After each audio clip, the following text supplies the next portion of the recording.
me wo Kwesi Parker Wilson ewa ha na Akua Asiedua papa kese also adoto aha enso ewa ha nom ti kese area adwe efo enti ya de dobo krata mu ensam no eba ye breni nti no ya de daily graphic truth and accuracy every day na ye de airtwaso employment measures have not worked.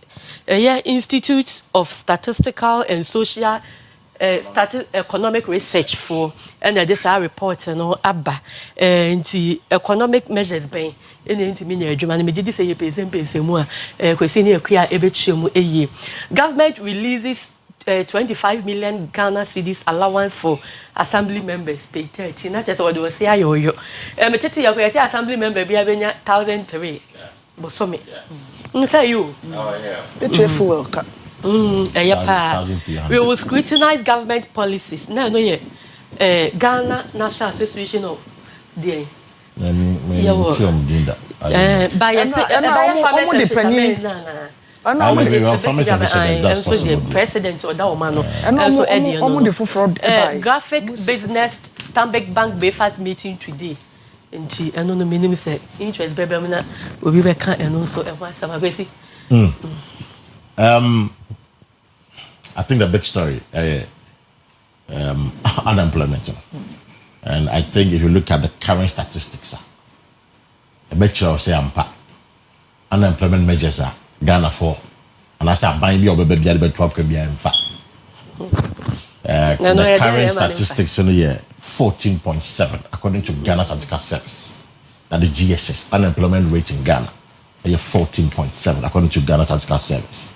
Now, one key thing that they and I think it's normal to everybody training and in the job market. Yeah, say you training your money and you know juma and that was somewhere. So there's always a gap between the training and labor. There's always a gap. I know you're one angle of the whole conversation. However, I think for me the biggest problem is what I call the political short-termism of employment. Because political short-termism of employment, to say NAPCO buy 100,000. I'm for me Jumaye. Gidi. Uko we no. See one time. What I say? Uko we see one time. Almost about 60 something thousand. In fact, to be fair to the NAPCO policy, almost about so not be 100,000. But you say about 27-30,000 in Jumaye are more into the system anymore. But almost about 70% of all my form in Jumaye. And not just under MVP Nkwa. And this is why you pay. You see, why for program employment exactly. So, Sano Madonna in Iran, and what Ghana for? Just yesterday, John Mahama, the best of the Canada. Yes. Say, Oyerepa research and man in for the year. Just yesterday, I saw that for the recruit you, John Mahama, you made Nipa 500. Nipa 500. Where you made it? Yeah. It's true. I could for the 3,000 AD. It's true. Not two ways about that. However, some of the 500 where you made it no. Unemployment rate in war. You get the point I'm making. So exactly. So you're quite and I say about it. Did you come or did you go? So I say I here for us. What I say me na menka. What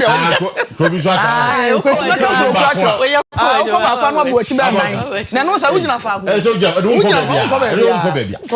it is how they akwa. So for be so catch you na bra ba yes so am run about. Just as we kwa we try what I about no so dey Ghana ya baba say someone. Aba na okay no ya. Am say Ghana ya baba no. I say some run about. E kwa some of these things, it doesn't help. Every year, university for I graduating almost about 150 to 180,000 graduates every year, including public universities and private universities. About 150,000, 180,000 people. Obeko nursing training, you're posting notifié. Obeko teacher training, you're posting notifié. So what are we doing to ourselves? And I say interior minister, what are we doing to ourselves? Abeka say from 2021 enipa tifie nyina omo kuso yo financial 2023 omo ye financial clearance ye de be poso na Kwesi military ni police for na ye omo bi no reasons interior minister na assign it to die no say e be di 40 years e bi mo ye diabetic e bi no mo chese omo ma o say enya for mo na nipa no wan qualify for training na nke be fa no na obi wo diabetes adan na qualify no so nya adwuma ye yempa de onko permanent ko fa o ha wonfa mai because I dey cry o be ya medical diabetes so we say you wedi ni ya baby ya we say prosini aka so be chew na okay na do time oyi go for the reasons no it's anybody you wedi you say you wedi all because a previous government in the foul I say you wedi na ko fire boys e be enyo what I say the previous government no and a foul moduma so go for you omodi and before the foul moduma nje you omodi na go for any for about shame say MVP so bad exactly adwuma ne creative nka ho na mo de ho na na e football ai we be ye bia na we ya be ye bi nti daily graphic dia no ye de si eno no na yamfa paper e wo ho emra the chronicle na ye de twaso na this the kwado da we nim ne de MVP Dr. China Dr. China nti ya futuo no de ma ai protest over MPP's top-down election approach. Na, sa 19th no mo be Saturday. Memenda we no mo be kwakoye delegate conference. We conference. Aha mo be kwakwe nti ono so e kan se omo pese omo to aba ni free akesie mu. E ba we no wo che se omo protest entia. Sa yes aha no patch na. Police administration promotes abojo. Ades. That is no na enkrofo bi nso ya ba o ma ba so na say ya peja omo edibre no emu John Dramani Mahama Ghana mampani na wono nso eda ha no Africa's reparations call now a unified demand Mahama no Kwesi be chemu ho Galamsey task force swoop on illegal miners along river and Cobra one be di kan afa Kwesi before the say any new I feel it's not like the new thing but as for Dr. Charles Domina 94 be ho on the the treasurer of the party MPP into executive na ono consistently no wakase sa top down approach enkai bebre amanfo aka ho asem bebre but and pay me catch a gather for you now. And then before you now say so mupo. Why top down? So mupo party on me. Say mupo. And you go say mupo, say mupo. And no your hand say mupo, say exactly. No your hand say mupo, say mupo. Jesus Christ no your hand. Top down there, yeah. Jesus I the second tata. Say mupo. What does it? Everybody so life. Even as much as some people think that the party believes that no, of course, in interest womb. No, obviously, let nobody lie to you say interest in him. Or be interested what in him. And no more push agenda. I don't know. As I no, the yeah no abebo over Bible prayer so aka say wade nyina ho kwan benya ni nyina ene fatayen ebebo party no. Say bebo say body e wo mo because bo change akwa beka Kwabreja Paka was against it. Are there any more? They're all against it. They're all against it. But the party says that they're going to do it. Kwesi anone sana ya na so mo against nyina ka party for ne ho. Nti na ne hwan mo na so mbeye no. Say if empanyifo we nyina say ya against it. Na still mo se mo be ya. Na hwan na mo tie no ansa na mutu anamo no. Me ka bibi diafo awo de ne so say. Almost say the necking the highest decision making body of the party. Yeah. Almost kasa final. Internet phone nyina so mo jitu. Internet phone nyina so mo jitu. E na se phone so na do. Sana ya teno. Na nek phone kwa na to. Connect ho. I'm told say Dr. China. Adnek no. Or protest gidigidi. I see. In fact, he was the one who came to tell us that. Omo to swaba. Omo exactly. Wow. The more like an imposition. Ona na bekan, ona China na bekan, na bekan. Ona na bekan. Na adia ba kwa ni bi sanso ne say sa top down ne bottom up approach is ni no.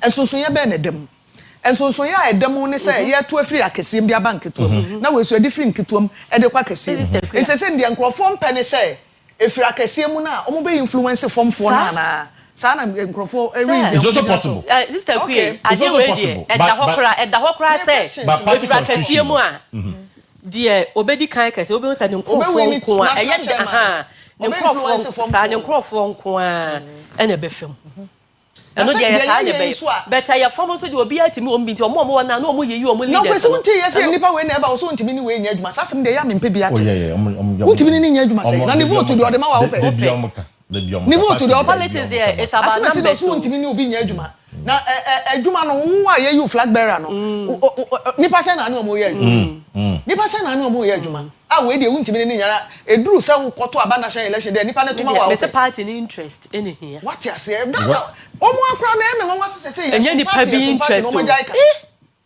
some party ana meboa yes party ya be so nipa oye ya o se ye de yes some party na yes say we dey party be so nipa kontokoro ya so kontokoro asem dia asem kra ni na o eyi baby amu eyi ni wona kwesi we I think I make us a party structure Dr. China ne de e ba so crash still one penny so of course on penny so ba so ye nipa ba o say mo exactly it's not no point adai no money omo to abakra we ejakumu ne zango for omo penny so nyina no e ba ne say party be nomination they should have to go we about the young come yes sir some get team for the conference is rebuilding to go back to our values. No. Rebuilding to go back to the party's values. Go back to my values. The values. It's you know. And let's say ka say my values ni be say mo so no.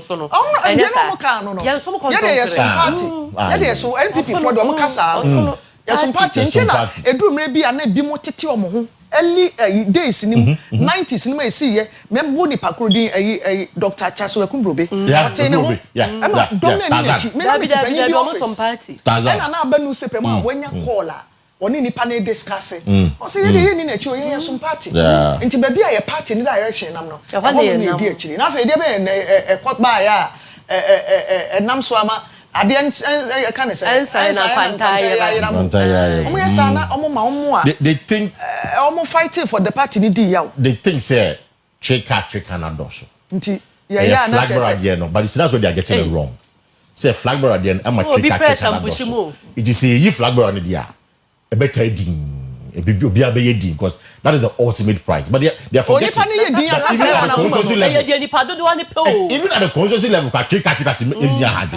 even at the regional level police station exactly so electing a flag bearer doesn't automatically solve the case. It doesn't automatically solve it. Asam ne ya de oni pa na kuma. E no be ni protest vote o mo koto 2024 no because ye nyai party ni de ye nyai ye wom. Obi asam no no. Ye mo abani do wa ye because de ye ka ye nti. Because me ntimi nkoto mo obi a me no so ye dangerous so chen o ba obeje o fine o be ye friend no aba but e do so okoto aba ne kokromutie ne box nim de enyo ne nehim ayasem ai agojo aye police ni a onya asem mrebi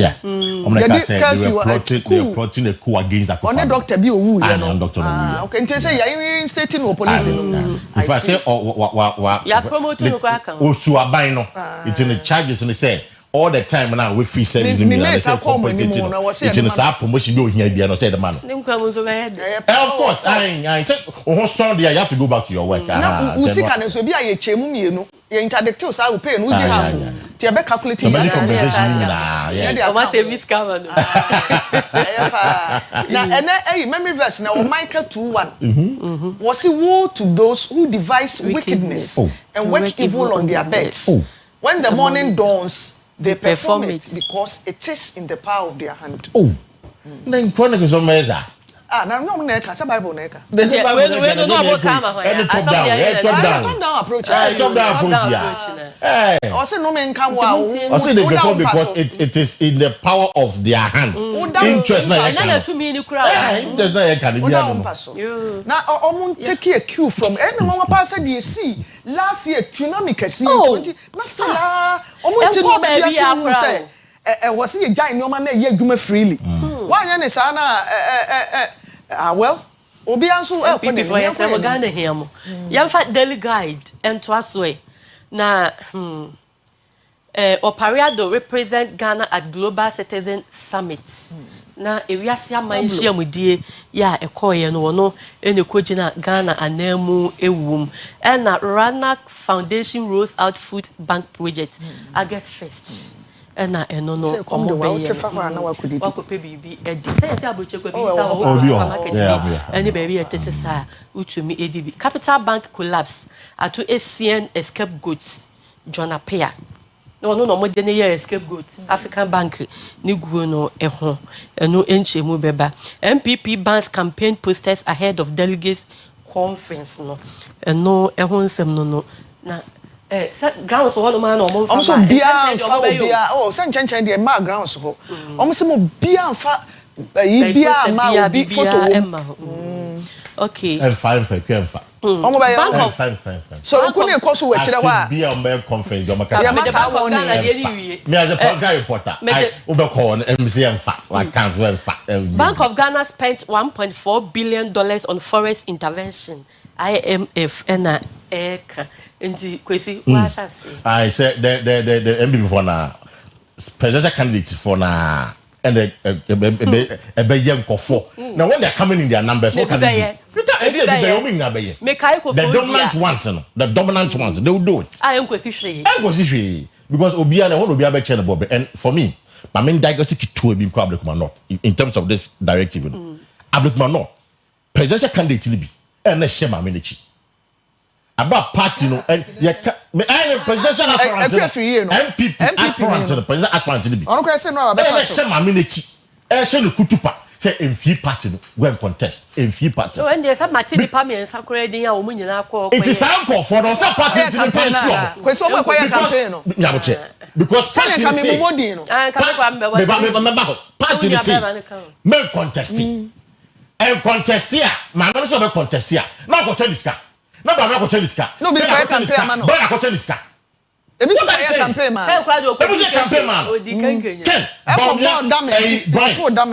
Ken Baumia Brian Edutum Aden and KBB it's in the side direction I me say far because party no a whole direction is a young contest in Ablik man no in the personal interest in the candidate be interested in it omo shema minichi ko shema minichi ma mini din sefu no and o say yam patcho man also patcho yam your patcho yam fan channel o che wo be ya bi no so be patcho ye na be in discipline o party no e wi e be patcho sa na mo pen ye na ye in discipline party na kasem ye see yam fa ya kwa ye ye ye bra so we are sorry o che obi ya what can you do to the person na bi untumi nya ne hwe the level of indiscipline equipping into the MPP no enye and makana and me ekua kan ha said Dambutwe those days me ma to BJ Darocha but I've read about him almost shine I mean 2013 leadership as a party man 92 ni mo tape first chairman I mean if BJ Darocha who are you to say no who are you to say no who are you to say and chairman Peter Lajeti Odo size Mark Ben usuru who are you to say that but anyway you the best one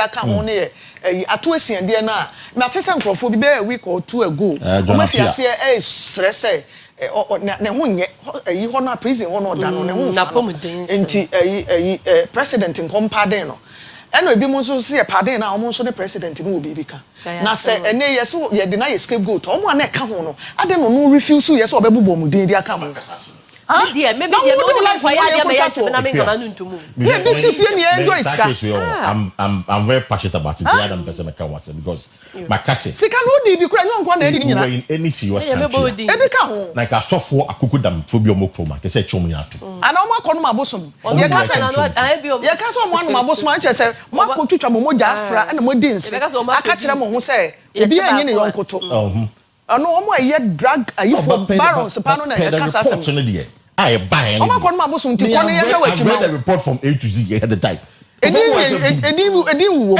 was against chom ono pa na che no won kan sa wa na ade akwa scapegoat na dance wam na woni nya Jonathan Peka dey say sika na si wo wi an ko wia na wa ni sika now and ana one can check out exactly the point here The approach the guy is using, guy no paper the nama at well, say na sem. Oh, say na sem no. Onja no isi. Sika no no ani sika na ban so o metua no tua because sika no tua bi. Ana kwese me boa. Sika no tua bi. Ni nyina na wanya. Na de wa sika 90 million. Ana na wo chem to say me sika. Ya brain nti. And na paper ba ko so kure ka say hypertension. Abasoro pass see nti me amama ya nka wa say CDC ne dey kum ni pa no. Me see almost about non-communicable diseases. They be American almost about 90% of the world are Ghana. Now, yes, I security man penny miss entry. Aka simbi say or kwana ochi debi oni kro ababa wakra 40 years. Ah wako hospital wo nyo ye. Doctor say o pressure wo soro. Enti wo kofie no koda. Ana kone koji edro na wo ko ya wanfi ko twahwe efu. Ya ma na so de ne ba enche say asayewi. Enti yenso ema ye ni nkwa ye ni padua na ka bibi chen ye all the time uti ahu se guni padua ka bibi ko peda den ya ebo nka ye bi abusuafo happy birthday kwa masofo Emmanuel Entry wo Texas ya America bridge me manka ne no ye adwuma wo Fox service te kwa onim no Emmanuel Entry okay Abuaje Fan Jackson and say yen wish no happy birthday sana panel owusu sosu brilliant boys and girls academy ye wa praje ifri wo papa owura Alexander Kwame Sosu and Mrs Diana Sosu yo mo wakwa mo say yen show ye happy birthday panel and your birthday is that will be Henry amani mi bi Henry sami fa happy birthday Lance Corporal Irene Jesibeko Lance Corporal Irene Jesibeko wo Kumasi Central Prisons and there wa woda happy birthday to you Lance Corporal Irene Jesibeko Kumasi Central Prisons happy birthday to you if you Henry ho or say enfama ama or manager mani mi bi I see a happy birthday ma Khalid Abdul Hakim I like the name Khalid Abdul Hakim or your class 4 people ewo Winterfell School Obuasi na if we know and then we did 10 years Khalid enya 10 years in there into if we know man ho any the entire family and pay Khalid Abdul Hakim a class 4 people of Winterfell School of Wasi Yamao a happy birthday abusuafo ya di si ha midin e de mame efia nyako papa bi Kwesi Dua e de Ghana to say hs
Oye mamu nyina chimbio ema akwa aba ebra so se ye de Ghana tesen emu nkomo ede ba na ene ye ka Ghana nyina asem ye ka ne ye ka drug abuse enubone nom enubone fa eno pa ho a edro kra ye papa wayare akwa yare sabia doctor de amawo no ekwan a wa kire se fa so nom no wani so sa pepepa eno so ye drug abuse ni bia esan se wo fa ma ne burusu o se wa amfa ama na enu se de dosage a wo de amawo ne te a yare no enko eno ye number 1 ena de etosum ye no so san kra gege yare foforo esan e de ma wo ho na brani don nyina ye tena se ye kaikai ye ho kwampa ye betimi etutu ye ho fo na ye nam so e de akaikai ye ho am ye hu se wo se nipadua no ya ho odin ne etumi mu de ye fa so bon ho ban se ne be ye betimi aboa na ya tena se ya che na oman no ene abusua nyina enya ye so mfa so anopa ye wo panyi kwankyerefo a onye hoho ye fie ha ye tan ne hia bra ye di nkomo efa drug abuse ene esunsunso aso e de breyen ho oye Willing Way Foundation Ghana na fe oye drug addiction counselor mechire Lydia Abnamenu ono ne executive director e wo ha ye bisa no say ukwa bonten wa say the boys ne kan omusi street ne so uko street ne so wa drug abuse no meburu no egi information ne futu a eba no anaso se bebre na ebu no ego masom e na wo nam so atom ntintan ya eteti nipa ene itinka no eda so wo ho e bebre kran so hihye musua fie ya yenyi wo mu piepie ni nyina mu no kwampa ben e na ebetumi dia fa so Auntie Lydia, mache. Yeah, enya. Enyoma te sen. Ye share ya che. This year crowd me hu. E pa cho. Enyoma boko de. Enyoma boko. Yo, me da se. Na enyoma te sen. Yo, me da se. Enuboni ho asem se bia de bia mu invite ya Ebeka no. Enye easy.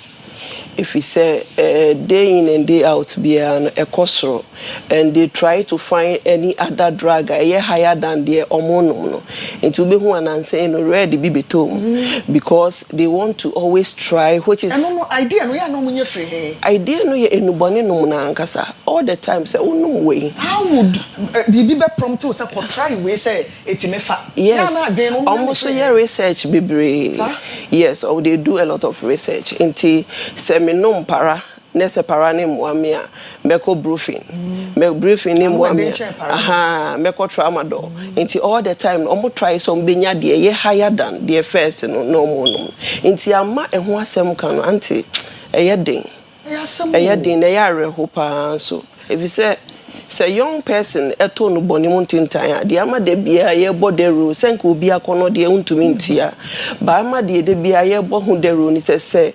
ebruto enuboni muntintan ese ni lifetime so be ye dependency to the drug na say na bra bonyina sesi nani so say obeye doctor obeye lawyer obeye we a enuboni ni ma wo chance if you say ye wo bibi wo ye adwi mu a ye frontal contest no eno na eboa ye na yetumi make decision etumi enya yetumi solve problems when problems arises eboa ye na yetumi deal with the problems but say enuboni no say area ho enti se wo ye mebunu na obebunu bia na dwini lose some stage bi obekwa akono no esei ho if you say emma unya atenka bia se problem bi ba so a you be able to solve it na ebiomu nso emma untumi and take a decision for yourself. Inti anu ani se wonam abrabo ni musa enu ntina aya na ani abrese ye bebo nuboni hu de ruachre youth no se na be ya omo nkotom efi se essay omo lifestyle and essay omo the whole of their lifestyle. Unya kotom susu a ni jaye din getting in no simple by coming out no it takes a whole lot and it's not a treatable but it's not curable. To mean cure it's a chronic disease. Wow. So benya problem with addiction. Yes, addiction is a chronic relapsing brain disease. A chronic because what the say alaba hwa ye yi omo freeway. And you will be person be sorry akotena ho. Be brave free good homes. Be brave wo empake si omo daso. But why are they there?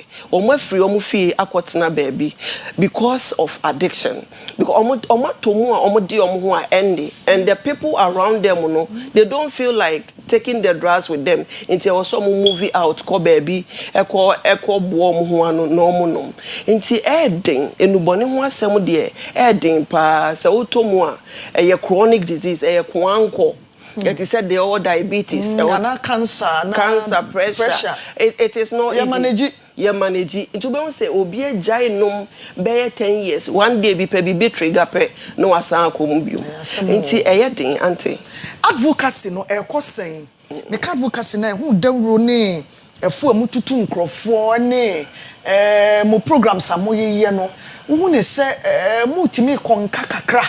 Ana so se enko yie bia sa but mafa to mo so se mo be yenti mo be se nyame ahode na mo de akoso aye Yo, koye na difficult. If you say willing way in to menye, we need more hands to come on board.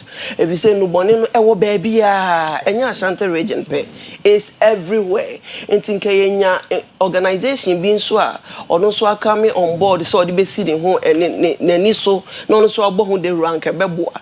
We are doing our best. Ya to me akuko schools be breeding kwalana kekasa. Ya organize community outreach programs and so amomo. Ya try more drug refusal skills.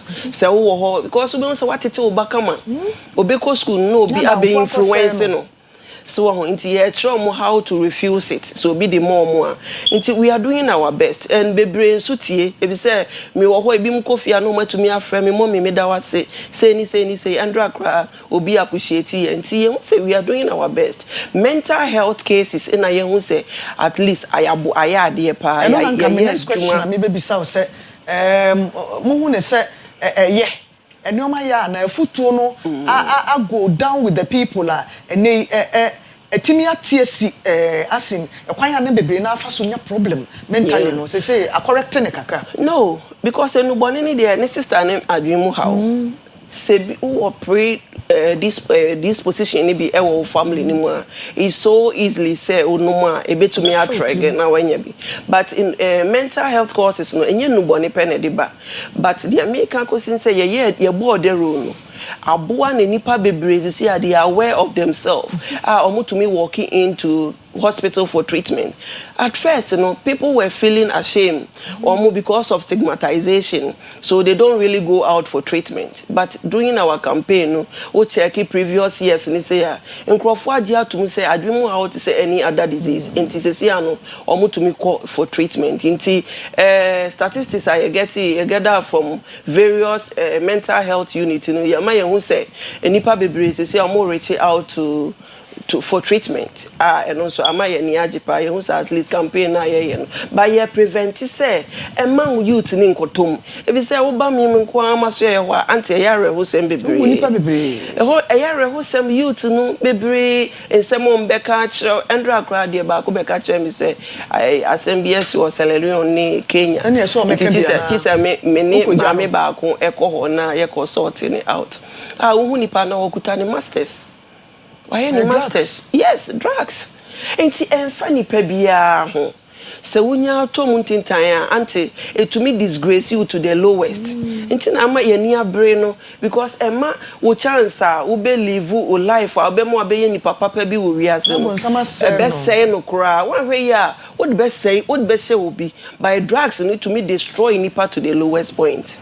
Na distraction en so kra ne ba etumi kra tisi abatan ne so obatan bi o ntumi sa no ma na otimi dwendwen hu awu etaisi bebre me obi a me free hab po especially me ko ne nchen because Andra na se mo ne me kan when ya suicidal ideation nipa ko ne ma me no yes if you so Felisa Dentina wa wo ne ba na boy na disappoint no we treating no say na wa mo wa fa pain mu na ma me ne wo baby ankofo wa na boy ne tumi abeye na sika kakra obejinti no abe disgrace no sika so ji ade ko no wa be te se oto bibi ma na no aton nti ma me na nya suicidal ideation na me free yes Andra and ajo ka kire me nti me ka kire nkofo around here no say mo monitor no me free ha me konti bebre busuafo bebre afa me wu aja omumba bebre di areho abusua bebre mu so atete we di ebremu we bremu we nti yes bebre ntem na am eyare hosem if you say man ni je me abusua ni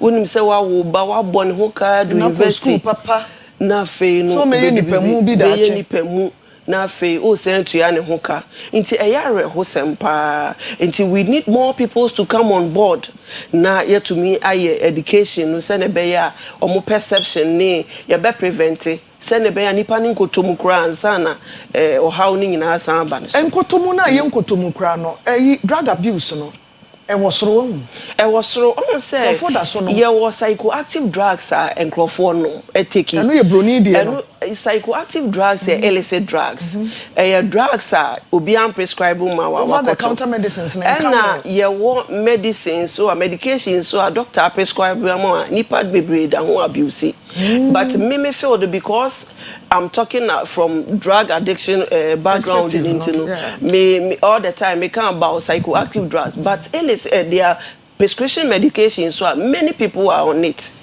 bebre abuse no ye mama mo market say ohun say ne high ne ya no akoto bebre abuse no de ya tro ma obi so ka mi kotojo no so de ama we na adano doctor de ma me ha ne ya man and moreover omo take no according to what is being prescribed omo take more than it say bi why 22 because of where ni pain na no aka bo ho nan otumi ka bo ho no wa take nti ama ha adwen bebre eno so edi nipa bebre ko hawo mu eja omu bebre yare bebre because side effect of it no say nipa dua no bebre obi ba ye ho now ye ne labs ye first thing is ye mo go through lab you go through labs na ye hwe anti obi ho na hwe ne labs na usuma by there is nothing you can do if you say in the system no as say in system ni nyina enuboni na se me ken why okuta professional bi o why obi pa o nenso enuboni na se no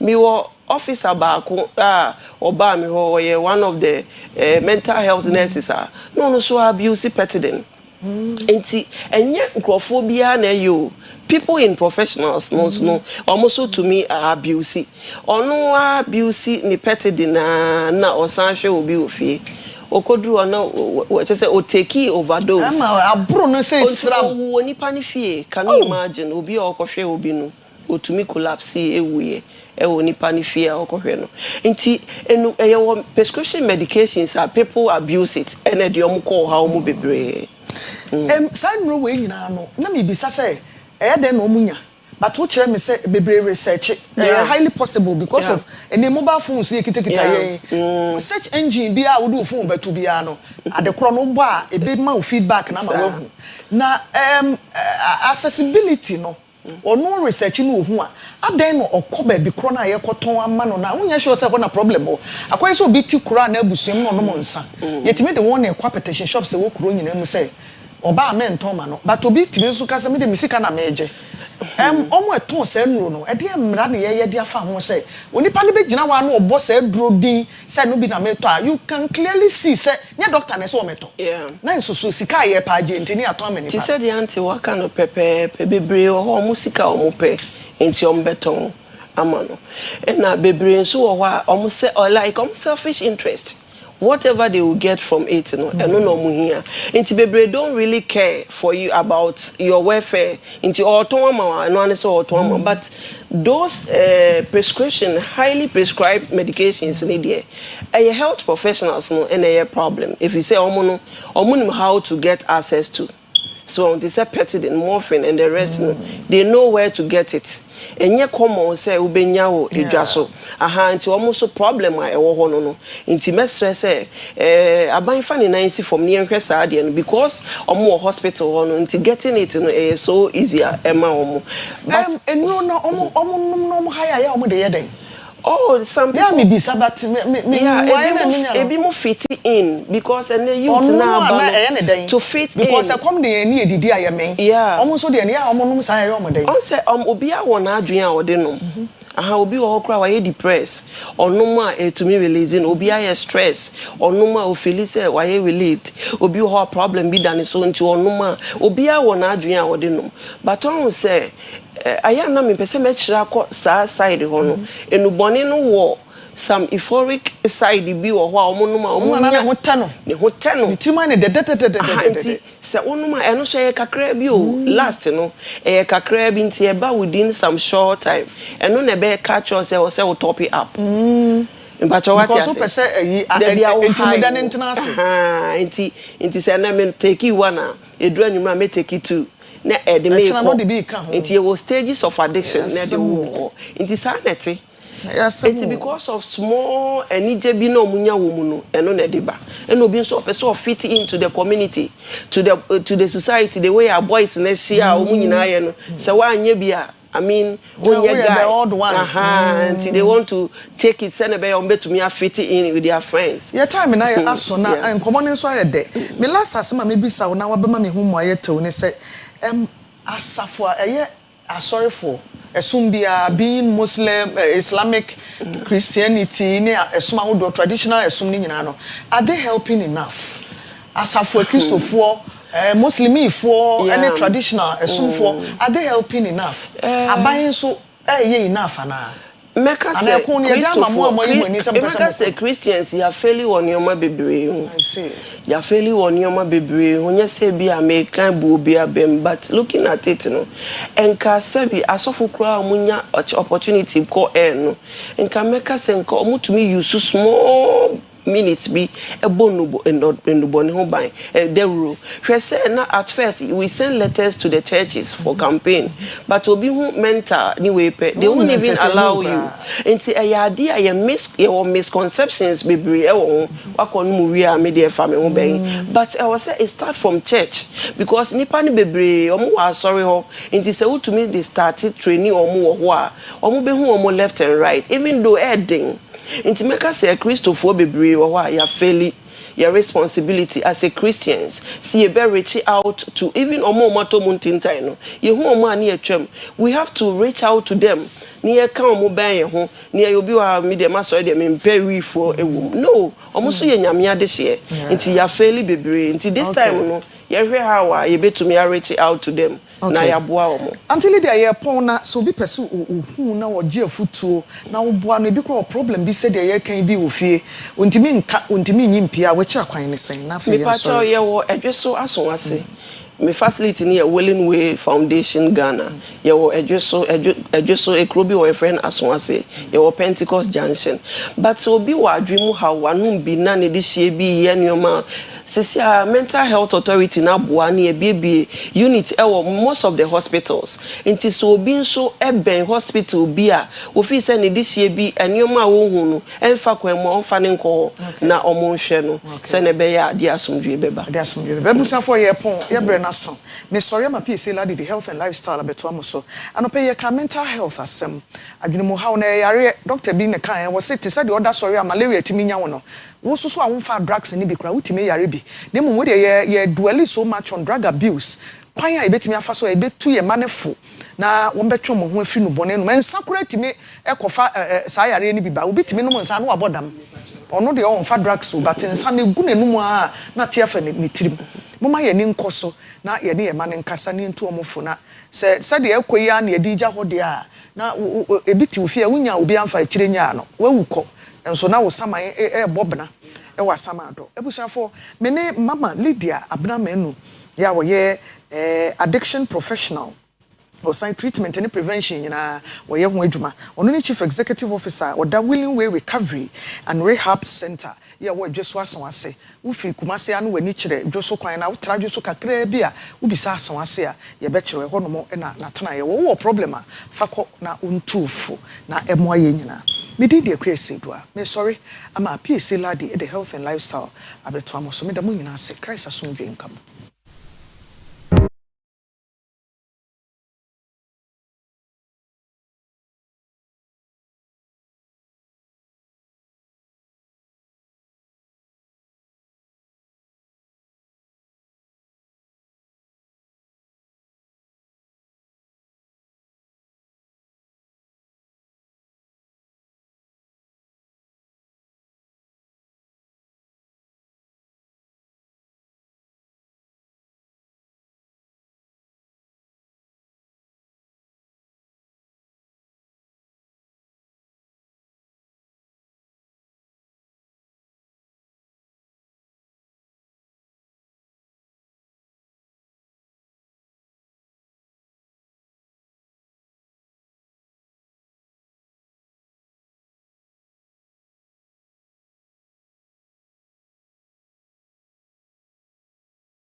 day ye do twedi amponse ene nadaro mayasa ehyiemu ebiem. Blessed are you, Lord, God of the universe. Baruch ata Adonai Eloheinu melech haolam. Midin edi PSC ladi. Health and lifestyle and opeye de ebe. Yesi bibi di side chick. Any aware side chick any aware. Eze aka empenatwe any aware. E kwan ben na wo aware mu a na sa no ma be for ho a. Se obakọ akọ siki council, obakọ lawyer, obakọ obeye den na ho kra to wanya asomdwe ewom. Empo embra egi side chicks etumu ana eno nso eye asem anopai ye ni Dr. Reverend Dr. SY Boafo we counselor we law lecturer ebedi enkomo afa ho na afei wono nso na we get up foundation odano ye da sepa. Good morning Reverend. Ye da say we are very busy. Now on a lighter note, the phones crowd about. They were getting if you went there 2 of you. Phones were 5. Just so we're busy, pa. The phones were 5. We are very. Oh, you're suffer. Oh, you're lecturer. Oh, you're lawyer. As soon as you know, you're a social counselor. Also be a foundation out the one for near 200. The one for kakra. A radima yes, you are holding intimidate. Independent any power. You always have a so minor. I was also in all the capacities. Wonderful. And one now the sanctity of marriage in a side issue of side checking. A baby be a prominent one and say in the male sense. Side checking wo to ayi wife no cry. Yeah. So what is happening is there's side cock and there's a side chick. Hey, side cock only a male. Bema. And in a marriage where nyankopon yede akọ nyankopon anim aban ne bo ho ban ya ma choice no. You ma choice you have a choice of marriage according to any of the laws. So ope Muhammadan ope say Muhammadan and now ope cultural one as in customary one utimifa which gives you access to marry more than one wife. Okay. But all the the Ghana binary sanction there na was say worry back because polygamy becomes illegal na say liable because what umra. Enti say the moment I be ko say okoya for wedding na ko no do for sign court no I ready say one any betna no I say one district one factory one na na betna. So the sanctity ni say emra ne bo ho ban ti ni say bibia titim one district one factory dey na pepe and our friend ordinance and I said they akwa asore dem nti ono de emra na sanction say emra bi obefa sa channel na de ye ma ho kwan say dey kona sa ko fa obi wanche so for now minimum sorry be even one more branch okumase ya. Yeah, so tin worry more than and that's why I said a choice. What we are saying is that when there's a side chick, it is on the side, it's not on the plate. Your side plate, say a set table on the side, it means it's not on the main course. So anything on the main course is what we subscribe for. Anything on the side is a supplement. Just only lane be. So side chick is somebody who be introduce and also be divert what must go in this course. And also bata ho. Okay. And the side chick or side cock me aware me na me ire wo issue I was say it me solve because yet na say ye ma ono no emra man ho kwan say obeware dodo. Me so emra man ho kwan say was married dodo per any of the forms of marriage I choose. Me choose say me do be kwa asore dem ne ate ye ho ase ti ya bete ye ho ase dia e na wo kofa side cock e ma me kofa side chick. So the law is clear. Say some of the grounds for divorce in the Quran say the moment the fornication it becomes grounds for divorce. Why? Because emrana man bibia minya waria one of the grounds say consummation of marriage.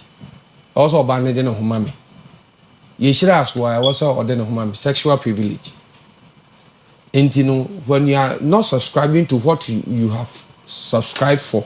So when yes, I said dear no answer. Aha, you was subscribe say nipa say na me ne beda sorry.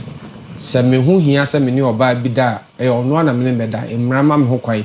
Nyankopon so ehira so se me yire ni. A ono na de bia me ne betena de a. Eye de na me sa ho ko brichi. So in the eyes of the law, side chick is very illegal. Okay. In Ghanaian law, Ghanaian law, very illegal in the sense contractor sebi emra ensanction no ye boni illegal. Inti aba animako ne First Atlantic penny no girl no debro ade ne court say or national service personnel ya fan say side chick and now no ne national service for ni nyina so no ye mo prepare by customers they pay you know. Now what they were doing was illegal. Toka jam say based on the fact say me manager ni side check intino car or on to car mami on san rent dime mami on mami skabi to compensate me because the whole thing was illegal. The court will never condone. Court no jintum. Omo jintum. Adentia, you are breaking somebody's marriage. Then the promise say meware o se me jame ira. It's a non-starter. Into what the no court say or so be jane ire. No, jane conditional mean jame na me na reconcile. It is your loss. An unfortunate loss. Why? Because what you were doing in the first place was one, morally wrong. Because me came car never one seat. One doors here be. No so nipa for oguma. Enye yi. Into one police correct me cho. Ebecho. So say o car ko fire 4 doors na fa nipa for. It is permissible. What the worry kwa ko fire one wife. Then say o ko 5 wives kra na opese here. Te say Solomon wa Bible mu. Oyo onu kro oyo hene no. Na over 300 wives, 700 concubines. Sano illegal in our side of the world. Okay. If there were 300 wives according to customary law, because you can marry them, fine. But to say Misa was 700 and in the modern day Ghanaian context, the Tutunga, na King Solomon Tumra. And in this case, you know, say, or baby, who said Nikunu, I was side chick, and I put Bema be who said Nikunu, near I was that situation, side cocono. Yeah. Or bet me to one among say. Oh, say, one side chick be or my marriage so munyai. Beman cried to Aqua now. And no, some of these things in 2 foot because by the grace of God, me feel that Akua say, we look out for the cause of the breakdown of marriage. So, Beman we naturally Casanova type or Pema. Na on Faris or the Baba Bedefia, then the legally the Nipan Bayaman assume any advice. But prevailing circumstances, Obanus no problem. And a ma the beer me preacher, I am a tiger, and Miss Bema be a bafia. And if ye dining oba, if ye no ban. If you do, I did it, there's Obani allowed on a gate. These are some of these things are grounds for even divorce, nagging wife. To obey you, they do one by and unyasumbi. But call Nipano, yes, I check in Hona Unyanasumbi dignity. You will cry born a babe. Yeah, winning babe. You're only feeding Corano. Yeah, a boy born a babe, only at a cocoa. No, Benyaho, Onyaha. As a counselor, what do? I look out for the main problem why the man is going outside. Man be he say onya UTI no nya is because time be oba na yere ho bia say bi na yere ho sesi na kofa ba. So based on the time be oba na yere ho sexually no. Say UTI no onya infection, recurrent infection. So what happens? Ni side check no or treating who we are or ni side check ni side check ni di no hu. I mean there's a medicinal advert kwa na e wo ha lady no so on tia say denti anajo obi age ni kuna boso no mo yes on koje sa feminine high worship but worship we na lady papa no ka wo phone so say ora no me teacher men from me bium that was the problem. But UTI, no? Yeah. Oh, bet me, and yes, sexually. It is. Unfortunately, but it can wait me UTI through other means. But the transmission is once you are quiet, nipa only that be likely when it becomes recurrent. So I don't know can't you no money so on so treat. Good. So these are some of the funny things that happen. Say trivial things can compound people to take second options. Okay. And so in counseling, what we do is we try to find out what creates the problem. But how best you can solve it. Yes, what can take action. So, China. Now you see, if Malachi, the book of Malachi is saying God hates divorce. Now, Jesus Christ, so when he was asked that simple question, say, on the matter of divorce, what's your take on it? No, so old or you know, boy, you no, go and take the person back. But in the morning, they will tell you, go and do an HIV test before. Okay. True, dear. So, Oyerepa, we are always on, even in the law court, they are always on a reconciling note. Say it's not always the case or by any appearance divorce. At times, they give you room to even seek counseling.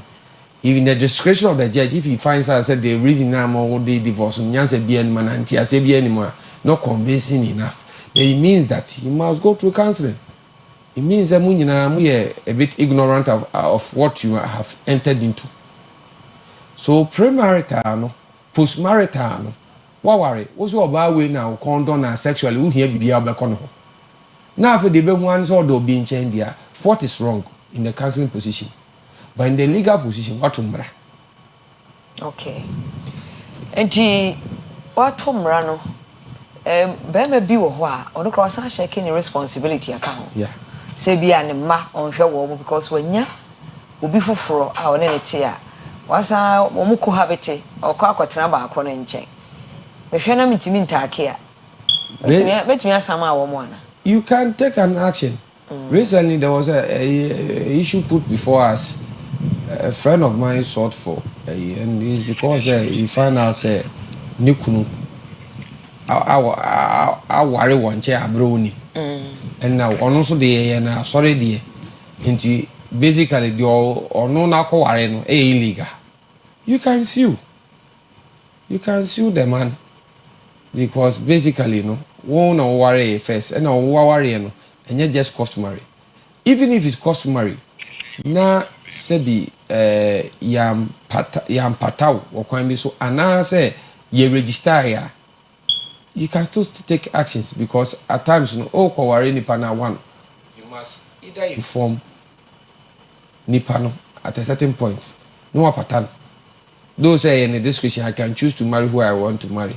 That I have to inform you by way of courtesy. And in some culture, you have to what? Wear pattern. If you are over money dying, be another man the car be say me person me boy young girl be a me who person the make. But even with that, the caveat is that men ko ra sorry them no me catch them say over worry me. GD sorry sunsuma sorry. Be worry 5. Be worry 4. Be worry 20. Why? Because they marry under the customary. Omoji customary no credit chain court. And omo monte asi. To move for that tangent. Once em for problem in but Ghana by no e wo homa Christoni, homa kremoni, homa de osom bosom. De osom nipa bia. The Ghana by e ne say ya hyehyɛ mmara to wa be bo nipa oye Christoni ho ban. Nipa oye iti omu nyina no so mofa court a court be gina so abo oba no ho ban. No abo be ma no so ho ban. Enti da wareja e ba na be ma no ne woska oba no nya bi ye fa bibia ekota abo and just principle. Okay. Se be ma oba no so woska che be ma na through the marriage no acquire that wofa. Be ma no so nya equitable. Fair share. Na ze wo me ko kasa wo Assemblies of God as sorry na woman who to me say ahye ne pass on ne kunu ni jae. Ya why kakrama ne ku. But if it was the other way around, he would have also enjoyed.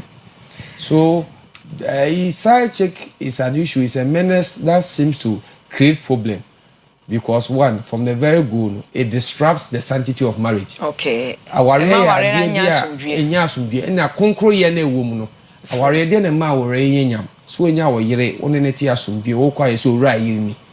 no ura ni the obata ura ye no ho ni no e ya na enyonyam nim pa and e bu okroba na kwa na oba we ni so mutimantem ba mebu won fa won se fia mutimu no afa yi wo ho be se pesi e woni wonte abayo awusuro papa bi no am so wuye na ne sai check iba yi no na yesu hu ye ne yire ne nkrofo so hu ye into o chia no start ya abayo awusuro yes member ho so some of these things are there and must be addressed. Say, oh yeah, bema nyakopon adom wo nyonyam na ofri say you want to take an extra wife based on ugidie na ekire Methodist mo ye believing in one wife. Yes, they say wo on man woni bie no akoye ordinance na afa wo wie na afa na any say sika ni ntie wo so ware mo wa na so. It means you have to find a way of legally compensating your wife. Okay. Compensating her and saying that fine, I want to convert. But the moment you convert, so it means she ceases to be your wife because you must divorce her to do that. Yeah. But you can still divorce and remarry. People divorce and remarry. Okay. Is that the construct of it, quite indigenous one is they don't quite sorry them. But I don't foresee the sense in say, oh worry me and my sabbath say they me person me say worry and me worry to do. I don't think any woman will even understand if you are heavily compensated that she will feel betrayed. Okay. Yeah, that's a happy birthday to Khalid Abdul Hakim. Happy birthday to Khalid Abdul Hakim. Happy birthday to Khalid Abdul Hakim. Oh yeah, class 4 people. Winterfell schools at Obuasi. Winterfell schools at Obuasi. One school. Oh, 10 years today. Hip hip hip. Hooray! Happy birthday to you. We're free, mom. Asemau. And the entire family, Nyankopon Insha Khalid Abdul Hakim, Salamu Alaik, Nyankopon Asumdwi, Enkauna Omawa, Wadoma Winchire, Alaba Kalada, Nyami Insha Pa, Yada Sepa, Kojak Farmer, Ekraimu, and Anopay, Kojak Farmer, Ekraimu, and Anopay, Kojak Farmer, Omanadi Kojak Prokudaba, a code, drew, Katai drew, a fe Kojak Chaco toothpaste, a few simani fita, Kojak regular fluoride toothpaste, and so. What did you say every day? A boabo send over free kaka and a kahon into crunkete ehon, any Sabian mukankai hon, a Kojak regular fluoride toothpaste, Kojak pini Kojak F for 7 femwa, you su eno nebebo 0531 0699 45 0531 069945 0531 070020 0531 070020. Happy birthday to Inkum Jessica Boachewa, Legon, University of Ghana. Happy birthday to Inkum Jessica Boachewa, University of Ghana. Nyakopon Enshraw. Na Oyewa Kuma Swadi ama chill, but don't freeze. Reverend, your brain was on your call. Last word. The last words I can say was statistics be. Okay. The entire can say protect your marriage as a woman. And at times when you need help, we will also be there to counsel you because a man be a pamo man be. Do are not opinion to say kind a fear or ban on statistically 80% of the divorced women tend to become side chicks.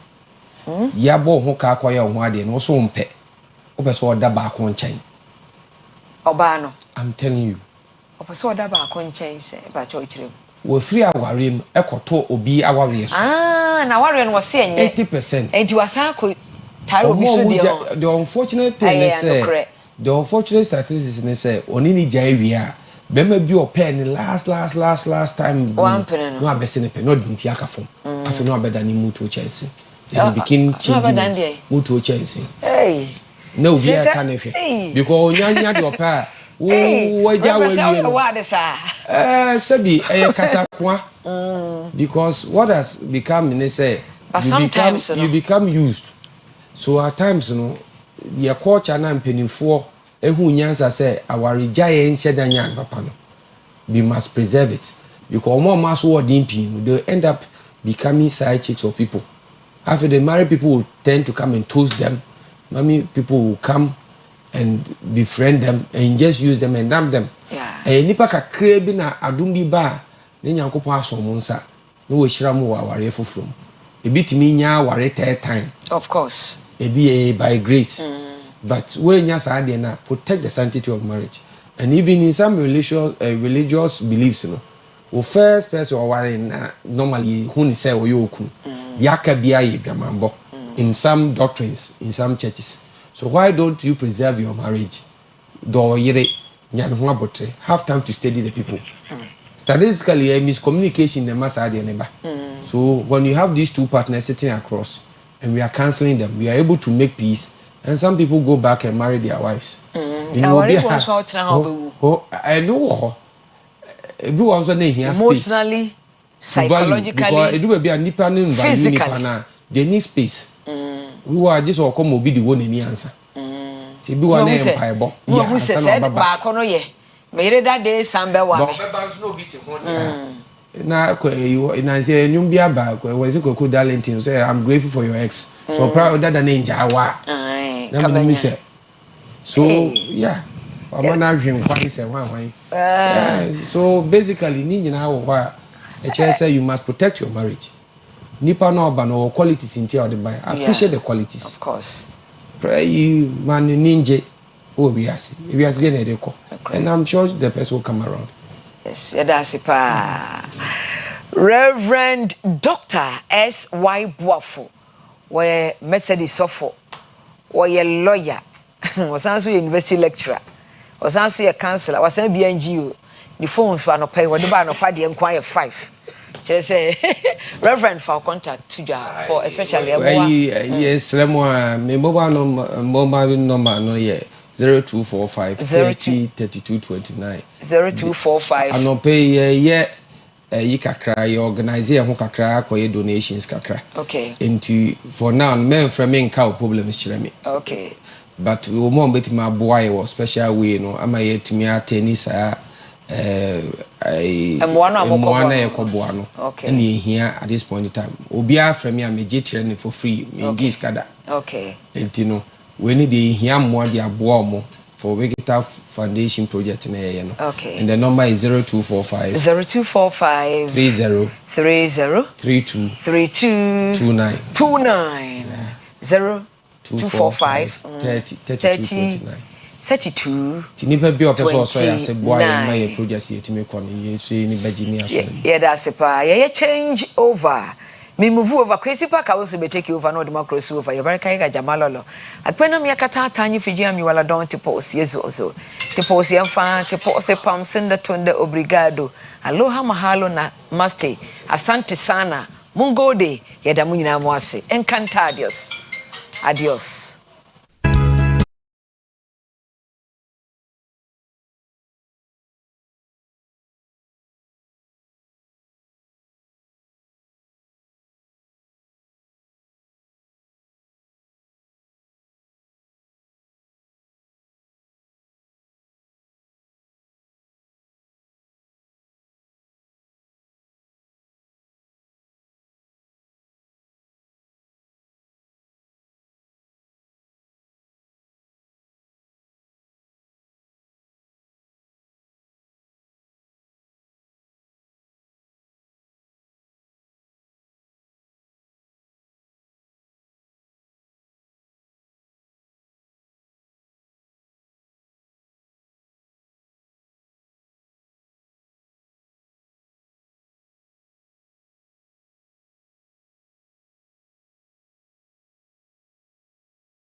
Right, it was for Yamobi Akua Babiam.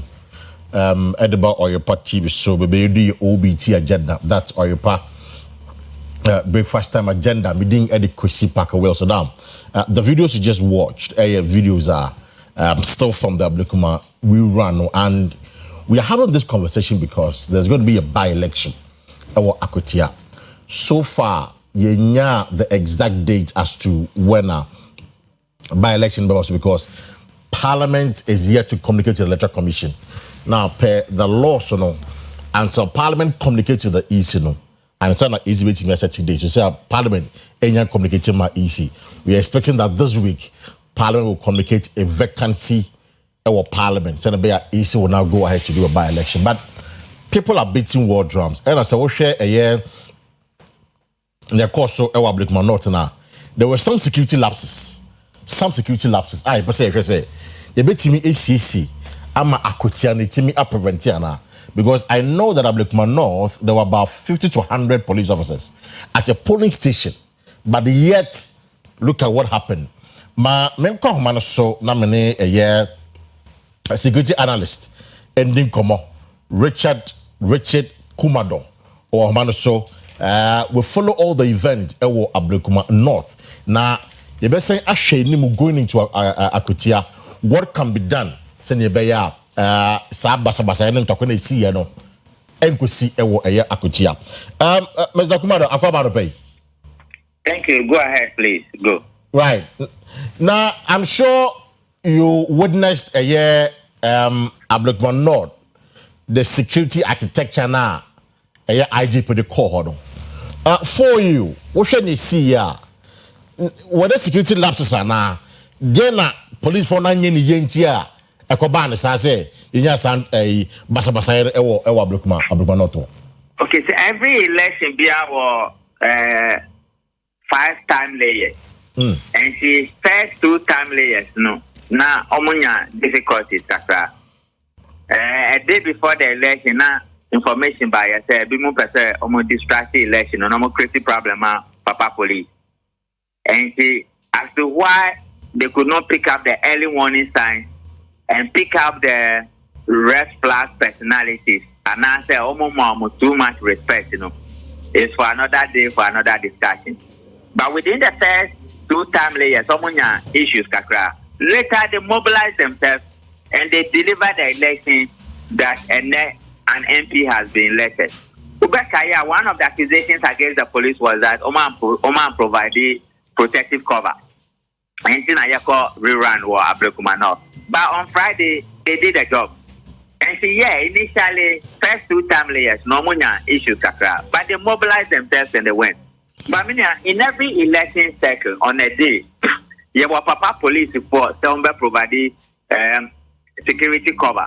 And I want politicians to perform their polling duties. And I want, you got to about any electoral commission to undertake our civil responsibilities. In these 3 equations, almost all troubles are ever politicians create problem. And until say politicians you are continually going to have trouble when it comes to our election. The police is there.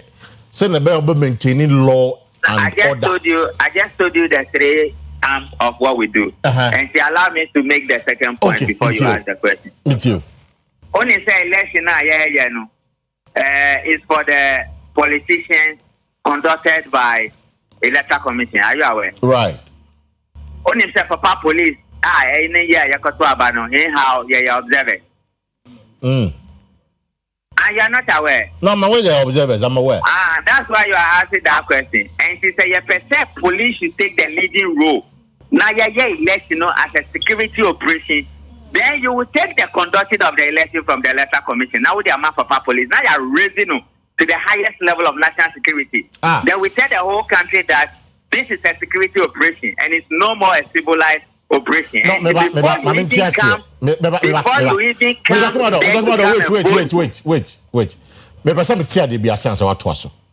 What say? Because the police near observers into no. Say you per se, you make sure say bambo hun some elections there. You for the conduct of an election and former police for. Is that what you're saying? No. You are not listening.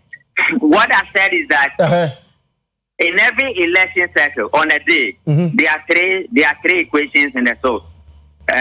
Papa police provides and as a security for provides security cover. And as a protective cover.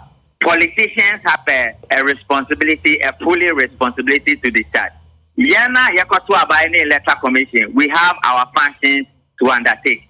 Within these basic 3 sectors, it is always the politicians who create the problem. And other electoral commission will have some machines not working or delay with the results or whatever it is. But it is always the politicians who bastardize the process and create all manner of problems for everybody. Then I said, that's notwithstanding, all elections we hold in this country, the election actually is for the politicians. And it's being conducted by electoral commission.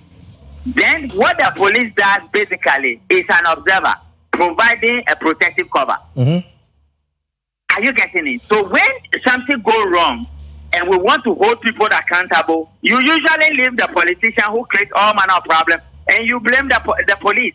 And I'm saying that if you want it to switch and we want to go higher by the responsibility we are asking from the police, switch it. Take the conduct of the election from electoral commission, give it to the police. What the map police are, what the police will do, they will raise it to the highest level and say, this election is a security operation. Because the security operation, the way they treat it is different from when it's a security operation. Now you're raising risks to the highest level. When we raise it to the highest level, then you will see the differences. Why? Because and then I'm up for there. And then I am fast soldiers and baho. The soldiers in the bar, they are trained to kill. So I'm coming and cannot power conversation in better. The way I see our Bokono. Then people have forgotten that even within the police, was striking force, was Buffalo unit, was counter-terrorism unit, and was SWAT unit. Over Kaya 2024 election, one of the accusations against them Paris said they should not send a SWAT unit to the elections. Because I'm not on them. Politicians name themselves 4 groups they are trained like Marines, they are trained like commandos, they are trained like special forces. And they will not tolerate the misbehavior from the politicians. That is why we are afraid. We are afraid that they should not use that particular force that makes sure that there will not be any misbehavior and discrepancies. And yet, at the same time, when we put the first respondents there and the politicians misbehave, then we switch and blame everybody apart from we are here creating problems. So this is the promises I want to set before we continue. You see, but you see, Mr. Kumado, they all can wrong. I'm not a security expert and analyst, but I'm from many messages you see where people have a challenge when they're walking. It was maybe a question for clarity, and I was saying and you made the same point. The police is there. I agree, some of your observers, but largely, you know, process without any hitches. Because hitches are just in Tokasem, it's in the event to say vigilante groups are now hoodlums, are now goons within the party. Eba police station, not police for no, who do you blame? Obviously, it's the police who is supposed to maintain law and order at the polling station. Or you disagree? No, maintaining law and order goes beyond what you have just narrated. Maintaining law and order from the security perspective goes beyond what you have just narrated. I've just given you the 3 equations. Go back and check all the problems we have in this country and look at where the problem is. It came from the politicians, and you blame everybody. You blame everybody apart from yourself. No wonder you are where you are, because common sense doesn't make sense to some of these our people. I'm telling you the truth. Go and check everywhere they run elections. You are not the only people running elections this way. So go and check, and you will see where the trouble comes from, and see the role of the police. And I've just given you an example why Dan Paru was accused of sending the SWAT team to the field. The military for and then amount was military, so because the misbehavior there do not conform to the standard rules of maintaining law and order. And the only way to maintain that law and order is to kill somebody. The conversation would have stopped, and you, my brothers and sisters in journalism, will change the whole thing and support the politicians in bastardizing the security agency. For how long do we not take responsibility for our actions? And that is where the conversation needs to start from. So in effect, you know, we should absolve the police or the security men from the chaos. No, a shared responsibility. In question, a shared responsibility. A shared responsibility. Okay, exactly. That's fine. So, Papa Police or the security agencies have a protective cover to give. Now, one of the accusations against them from the electoral commission was that they were not providing the protective cover. That's why they couldn't collate the result. It's one of the reasons that led to where we are now for the rerun. But I mean, on the election day at Aprekuma, I was right there. Okay. First time, first 2-time layers, because there's every 5-time layer for every election. First 2-time layers, you know, the police respected some politicians thinking that they would behave properly. They didn't do it. Then the police overlooked the warning signs. And someone say issue by, you know, they remobilized themselves and they did exactly what they are supposed to do. Elections were conducted. The voters never complained that the police was not there for them. The voters never complained that the police intimidated them. Election officers never complained that the police deserted them. They worked with them, conducted the elections, collated the results from the police station to the coalition center. Then results were declared and there was an election. But Mami Bisa was saying, we say now you see constitutional review. Right. You are reviewing the constitution to take away power from the executive and manage your governance. Meaning, executives for no power and yet 3 elections. Of course, 3 elections. From 1992, amunya election was from her. Kumasi amuwa, where you have been voting, all the places in Kumasi. Do you see the nature of the police station? And do you see the nature of the coalition center? Why is nobody thinking about it reasonably and from a common sense point of view that the executive and the governance system we have, that we are redoing the constitution, they have their process power from the voting, and yet all the monies politicians are stolen in this country. Nobody thought about it, that let's restructure our police stations that will give flexibility for security protective cover. And you leave it the way it is, thinking that somebody will come from somewhere and do some magic for you people. Why are you not taking responsibility for your irresponsible behavior? And yet every day we blame somebody. I'm not saying don't hold the police accountable, but I'm saying that in the blame chain, blames the people who caused the problem. Because mandating them to maintain law and order also means that people have to be rehabilitated. Yeah, they have to also people conform have to put up a good behavior. And people have to do what is right at all times. Yeah. I see. It's, Mr. Kumado, the big question this morning, because the reason you're having this conversation is that there was an impending by-election at Akutia. And judging from what happened over the weekend at Abdulkuman, both parties are now beating the war drums. Yate say MPP for say, oh, we are going to prepare and meet them squarely. Simple thing. So the question is, then a bit in terms of security architecture. I'm just going to answer you. A simple thing. Say and the politicians put up the same misbehavior, you are going to get the same result. Oh, really? Yes. I just give you the three. If we put up the same behavior, we are going to get the same result. Exactly. When the police go now, almost have to be say then what is their use at the police sector? You can leave your journalism stuff and come and protect them. If we go and they do the same misbehavior, they will get the same result. If you don't want them to get the same result, Mr. Kumado, they will put soldiers there, they will put the special forces there, they will put the SWAT team there, and when they shoot and kill somebody, you do not ask those questions. Are you getting it? Because they are shared responsibility. Why do you not want to take your responsibility seriously and come and blame somebody else? In Papa police and journalists have always worked as friends and body. And the issue we don't know what happened, and the police slapped the journalist. You saw the speed at which he was interdicted.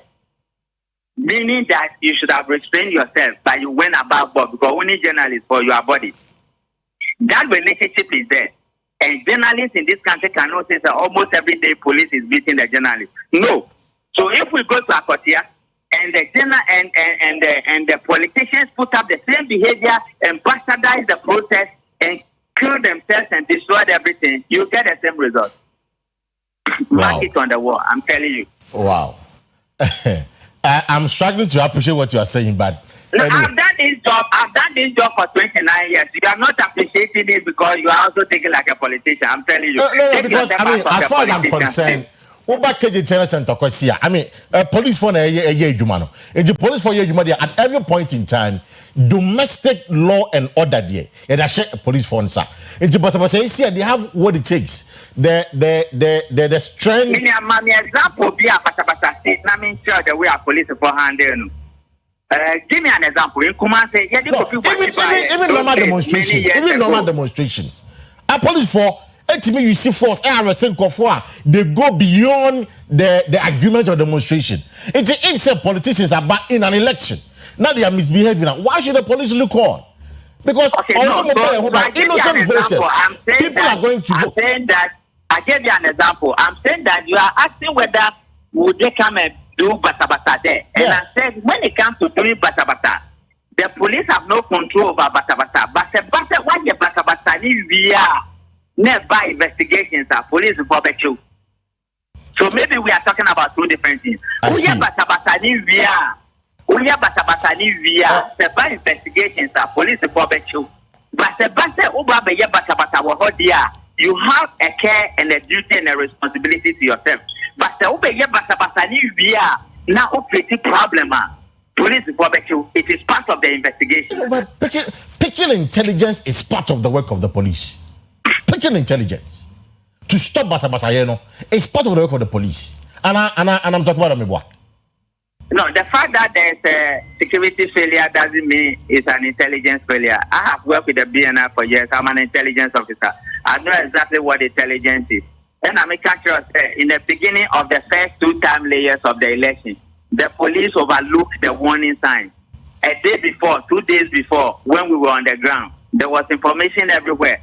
There's some people are coming to destroy the election and create problem for the police.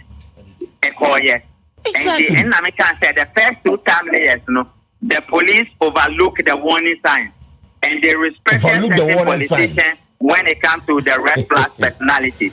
I see. But within the 2-term layers now, we have a problem. No, they mobilize themselves again. And I mean, the fact that there's a security failure doesn't mean it's an intelligence failure. The intelligence from the PNR and from all other persons who is interested in national security development will always give it out. Okay. But the fact that there's a problem with security operation doesn't mean there's an intelligence failure. Mr. Kumado, that's an pay. Thank you. That's Richard Kumado, or security analyst. Now, we are having this not rerun conversation because innocent people, if you watch the videos,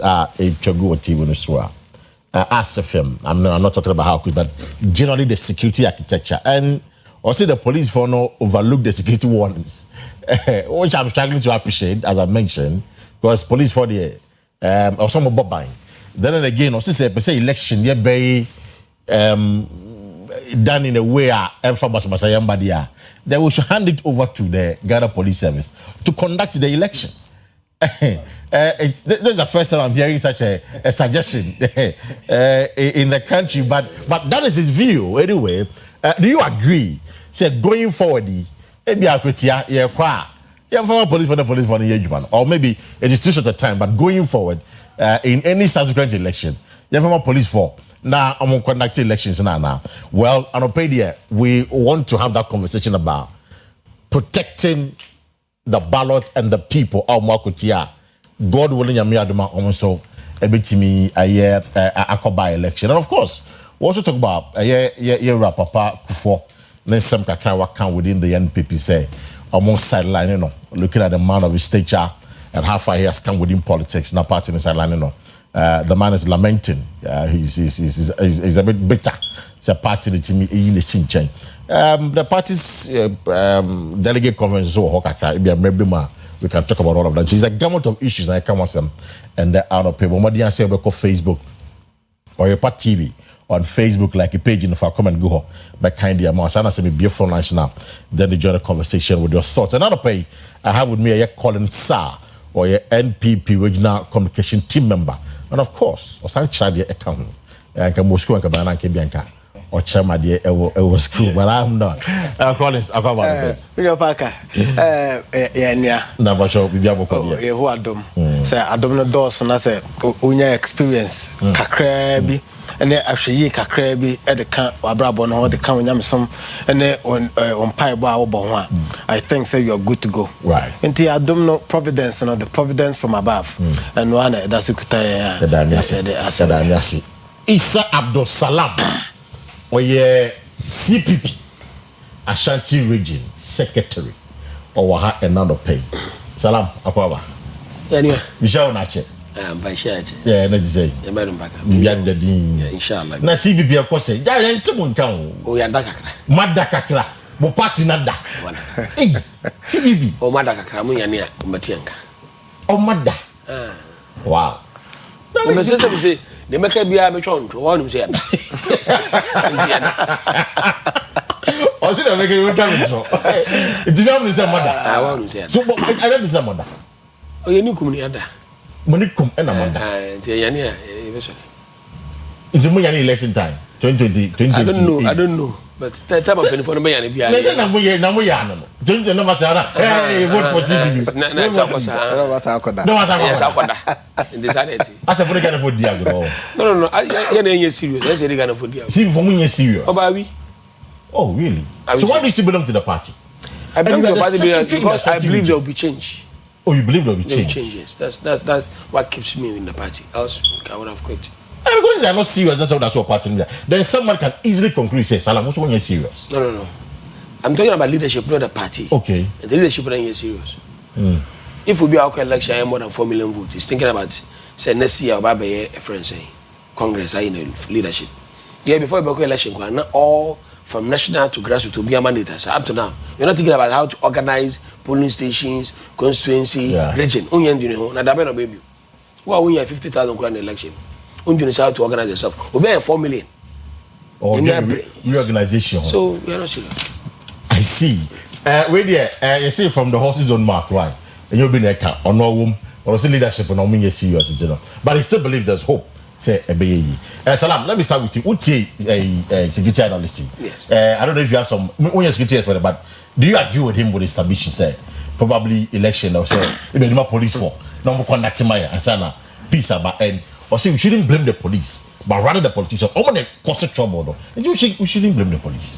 Me that's my min chow pa kana min chow tea for na. When chow me party must before especially me chairman kano. I think say to some extent me na be adwene. Okay. O ka say me chow say nipa me say na election. Electoral Commission, the politician, and the security. Exactly. We say Electoral Commission no conduct election for politicians, but securities are there as observers. Yeah. We should that word observers. Yeah, I agree. So if they are there as observers, they can't do anything. So Osaka say you person maintaining or say you person maintaining law and order. Or kwaya mo maintain law and order. Okay. Says omo kwaya mo maintain law and order. But we no mo kwaya say as observers. What I mean, yeah, so the point is that we should take the security there to maintain law and order. See, among that powers now, they work, they act. For every election. What is security for? To put maintain law and order. And on the surface of it, so for security for buses here, sabi. The guys on the show no. Oh my be said be because of come. Said be here. O meeting prevent it. Exactly. Any Oyerepa program, any politician program. Okay, kejeti asam yan kumo bi kejeti dey na police ba meto to tear gas control me bo ana me gas yan to kwa bi was NDC office na go say how will they take it amoko how will they behave amuti mu bia amu ba be bo a wakumsi police say oba prevent oba go push no exactly where then who bet to push police ako wow, we are a very famous guy. But this is about to push police. So the way police deal with politicians is different from the way we deal with ordinary Ghanaians. Because their future and powers is in the hands of the security and the politician. And also, the way police now deal with friends will be to say Nana B in 2024 will not be the same thing now we deal with Nana B in 2025. Because power sister. So the police are handicapped when it comes to security issues and when it comes to politicians issues. And it's a Akua election. The way police bayano will be different from say a common route to be nice your community. Maybe Tafo, when there was an issue in Tafo, on by them here for 2 days you will more for them because of cemetery issue. You will need them them 2 weeks. Okay, I say Kumobi in this office. Okay. Yeah. What happened? Yeah. What happened? So it happens every day. Politicians event here, police crowd through. Obi okra some come person beko. Some of them could do what they are going to pay. Oh, baby, I bought Kumsi. Police are more. They are more than more than 20. In fact, I was told something about 70. One will be a pistol crocodile. Yes, I was told something about not be about 70. And so one will be a pistol crocodile. They will be a pistol. Meanwhile, I'm not picking intelligence. Say, baby, I'm sorry. The members of Zimbabwe will say, why we know I didn't at least cry the water cannon that the one who yeah, then they be crazy now. Car control vehicles. Can guys a campus in the route to a bank as I'm going to car control. That's what tells you, say, and when it comes to politician issue, no, and Brandon the police are supposed to serve the people. They are supposed. Also, almost some on my no. And guys, what qualified with the word say they are supposed to do so? On a mandate. But when it comes to politician, the police are not supposed to do anything. It's about the dictates of politician. The politician pen a pay. So let's we are not saying when because as I'm sure. Idea baby Abedui, a chasse from him. A chasse from mayor to election we. And a coalition center. And a go for by better TV. I have the videos here. Yeah. On better TV on camera. Yeah, on camera, everybody saw them doing it. One at you. And when the power changes. 13, 3 police stations, transferred 5 to 19. And the easy. Nothing happened. You go court say, court we be swear catch say, I have 3 police stations to collate. Wabaka say I 19, court say I'm it tells you what is going on. Now you expect on the election day what they be busy. So I've been telling people say, in election, the process is as equally important as the produce. Yeah. But we are looking at the produce. Oh, we are election, we are winning. We don't look at the process. You know, you to make the same BP, or you to say, you know, mafia. We are Samasa. Who are about and one. Immediately, by make us say, oh, my judge to say my lose election. Everything changed. Yeah. Police approach to our NDC that's a sign. Yeah. Because say, Mamba, media go you transfer with Akuboku. Yeah, right. So police are handicapped when it comes to political issues. you don't blame them at all. Once you catch yourself, military are trained to kill. Yeah. Who the mobile one mukuni pa akope. I'm gonna say make reference to Baku issue. Yeah. So I have 2 months to what happened in Baku 3-4 days. Even over the weekend, yeah. Yes. Yeah. So you should know say police, Ghana police, hands are operate here, Parker, they will do it well. But the one corner, the guys are shady. Yembesa opening baha. Look, within themselves, police in Nikobo, journalists assume within 24 hours, they are suspended. Yeah. But confirm Kobo, come see, they are on camera. I feel the reason. I feel the interior catch so in 6 months' time, they are forming a police commission there and there. And by 6 months, I'm not going to visa. So you see, politicians have a way of manipulating the system. And this MP and the Fourth Republic, I don't know. They absorb every power. Your constitution is constitution. A little better than dictatorship. That's all. Revolution because all the posts are not revolution leaders one. It's not investing into the presidency. So this difference in the gateway. Obi I was said na katri. Parliament to catch parliamentary say look, we then cry on a one situation. Your telecast I bet to be there. Obi make us say all of you must go. I did not transfer guy to 19. Yeah. The next minute 19. Why? Because the power of those people is in the hands of Obia. They must go. The politicians and police for are ineffective because of politicians. I'm telling you, what will severally issues happen with community and police for about within 2-3 minutes they maintain law and order. But when it's political issue, they better to me. I see. How many police stations? A police station and I had to say, I'm a papers. Bakube natural. What happened? In fact, I had Nancy a RCC elections of yes. Council of State elections. Ah yes, people are captured on camera. Yeah, my man for videos. We say that yes, your mama. That is what your mama in. A macho man by a barricade. No, you to go. One television. That is what your mama in. Police for Panacho. Oh, Jai. Don't blame police. My remember Collins is so. Just don't blame the police. Don't blame the police. Collins. I said this was one of bomb. Monamaye. Was he blooming your band? It's Monamaye.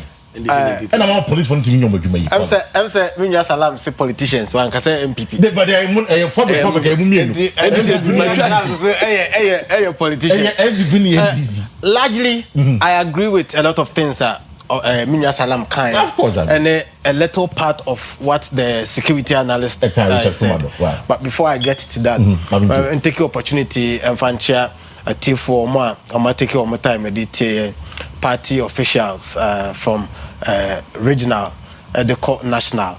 Hanum there, make us a chairman to me by on the regional chairman, and then penning for our Kenya national so penning for who in a Michiam. And the president such a papacofo and coupon Shano. Now on my Nanquano and Coso and yet in train, and my na a T4 ne, my Asher 4 ne, and Yanamone, I do my phone, especially last me catch was a security no, Mr. Kankam, with Tio Panabia and TV. Yeah. Auntie and school for them penifone in a show. And then Mara Hokakran pay. I have a lot of concerns. Me say me raisy. Now, me tea security analyst now. Although say so here the number of years or so I was it for 29 years. 29 years. 29 and years. I come nowhere near him. But that doesn't give him the autonomy to knowledge. So correct. I agree with him. Beginning now I appreciate it. Where no person will drive it to. But later on no kasa question na where he's getting to. And but I want to state categorically, say police are not just observers when it comes to election. Every election the police, the hierarchy of the police, Ghana police, invite you and no more transfer say the security arrangement ABC Akon and it be say a polling station where everything because will be under the care of the police. All right.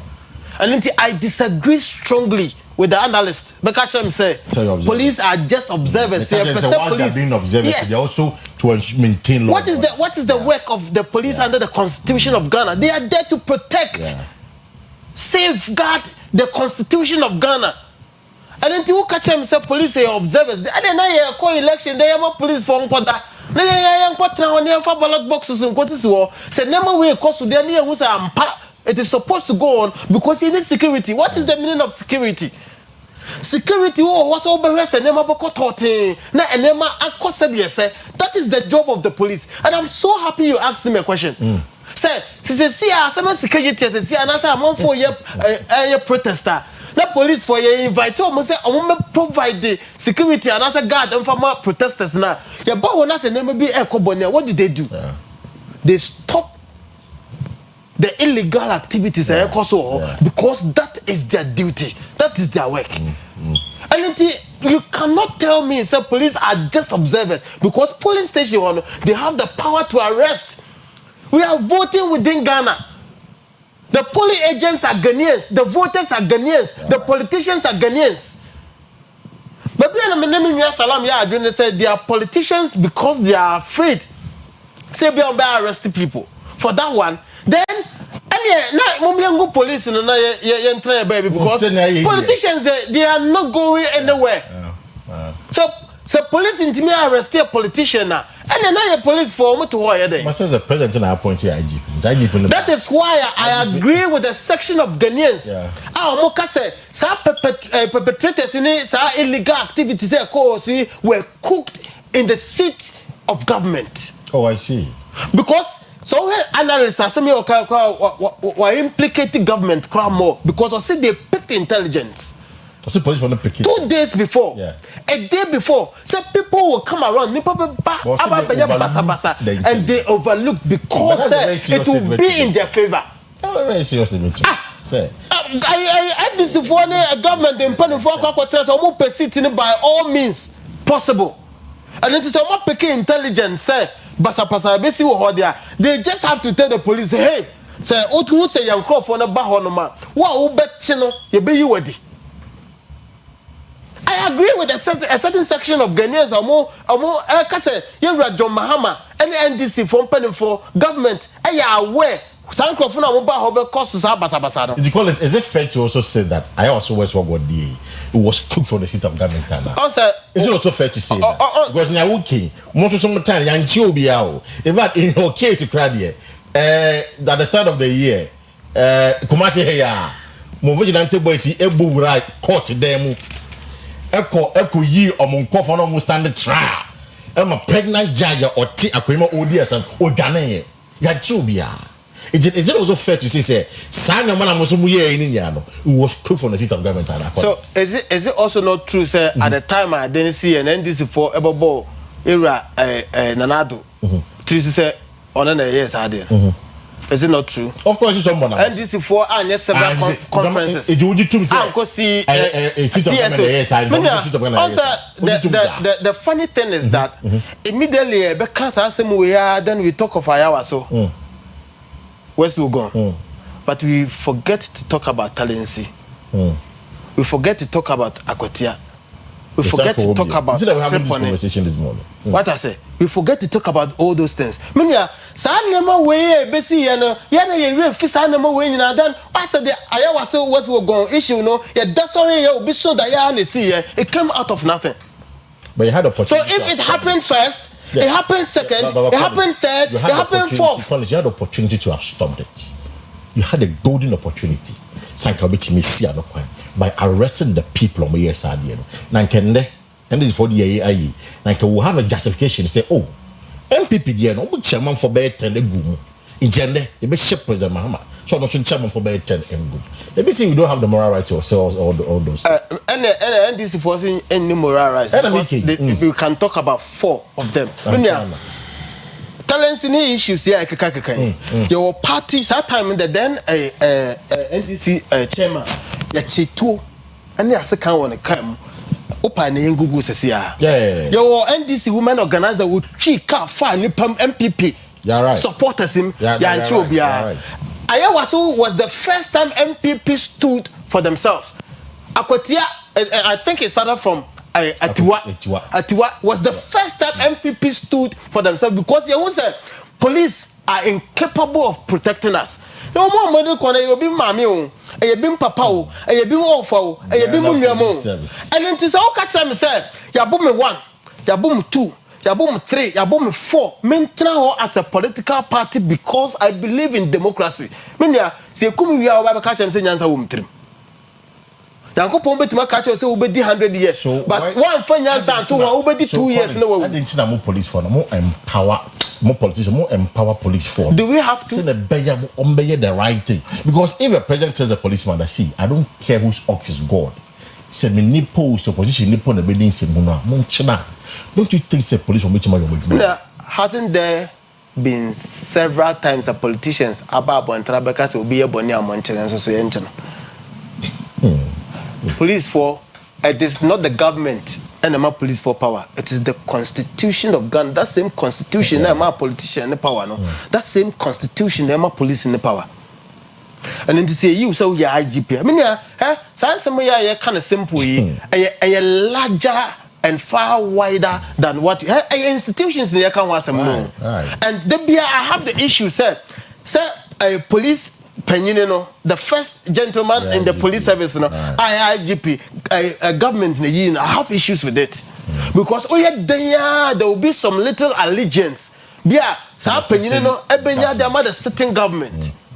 So this conversation, we should open it wider and have it generally. Make it. You made a point, you know. She said, police for we are in their hands. Young person you see, I'm not in basic. It is security wise. Then I feel say more politicians, more a bit to me. I'm not buying because I mean, Abdulkamano, for example, the percentage on the Tuabana, 47%. I mean, do not be Tuaba. They are afraid. They are afraid. It is a possibility to say Akutia and go from the Tuaba because of Nesi Abdulkamano. So what going forward here, young Kwakuti, they didn't take a order. I'm a create giddy. You could be the second time. Then I was somewhere your politician to ensure say the police for no do their job the way they are supposed to do it. Now, Bamba wants said Ghana for to about my NDC. Me too. Now, almost story of the buyer reset. Say all the wrongs are caused in the past. No, young people na yembeyen for. But unfortunately, Ghana 4 refused to probe into the reset that na NDC 4 can. Refuse the NDC 4 can reset a bit me that cut time and now revolution party no. The PNDC time no. And into Musa questions. Right. And it's Amreno and the NDC 4 reset as I the Yako. Oh, sir. Then is almost reset to the revolution. To the revolution era. Okay. You have government official, some judge. This is the beginning of it. It catch the former vice president to shut up. Nobody has talked about it. Imagine, Dr. Matupuku Prempe catch Ghana for say, and a journalist say, so must do so ba or more timetable. No, Deben young country in your opinion. And there's some George Tim catch vice president on shut up. Didn't a bit my colleague.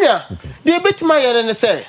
Now we have several committees in the MPP. Okay. They say, what's the security committee? Because you want to say, MPP as a party, say, the cra, and any pedua share police voice them. And MPP ni power be or bet to cause any change in the police service. MPP for any power be or bet me directed the IGP say on your Juma.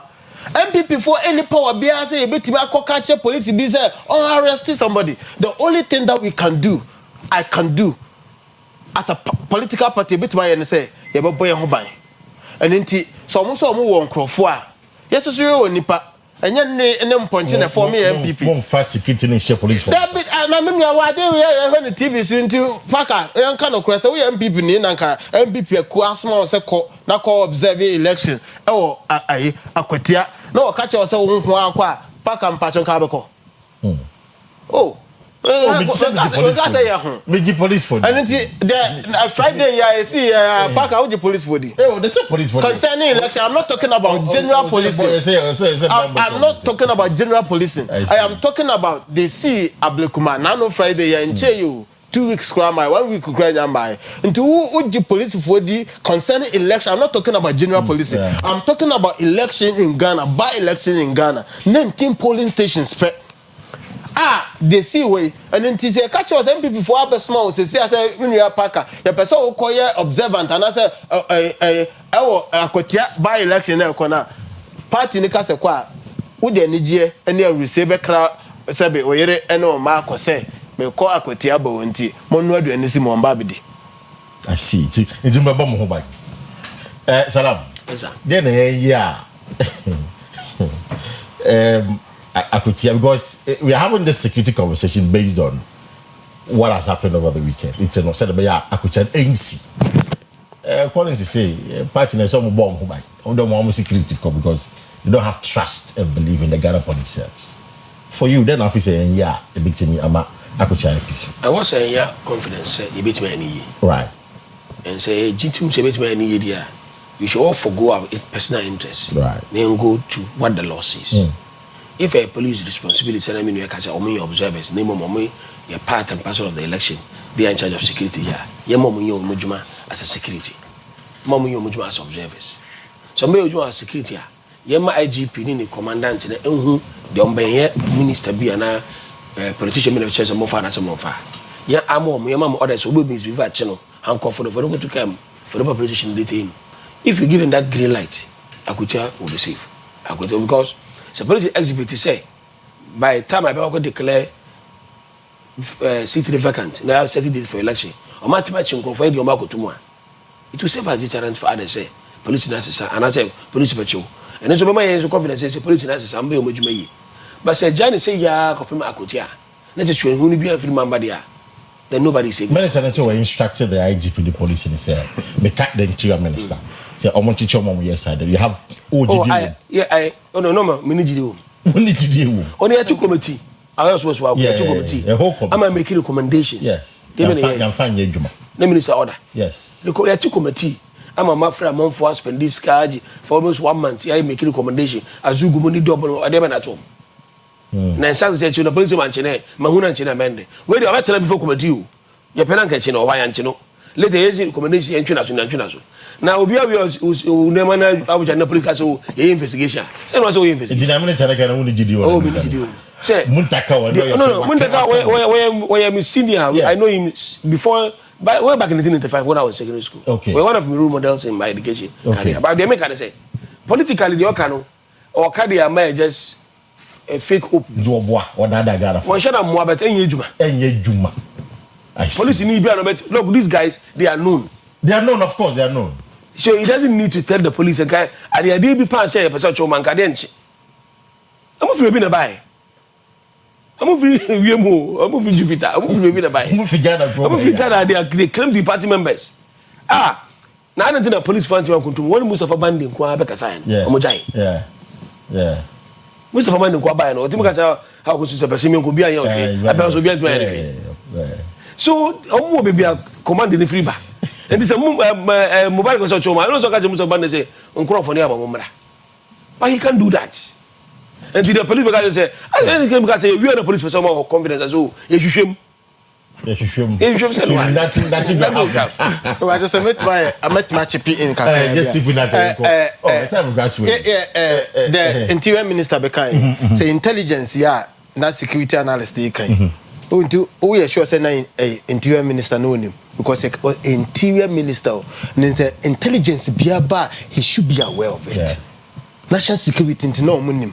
Interior minister no money. All the security apparatus all country within or more within jurisdiction and no money man.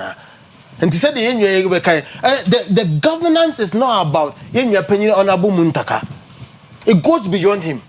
When he speaks, for Muntaka, maybe me and people, I love him, I love his personality. But with I beg to differ. It goes beyond his powers.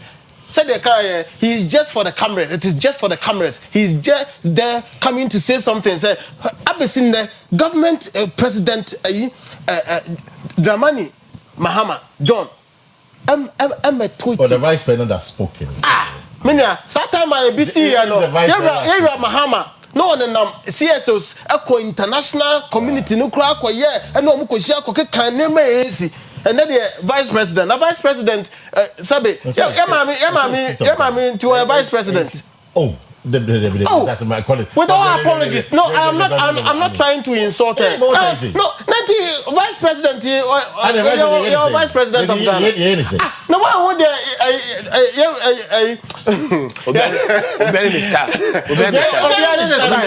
that one it was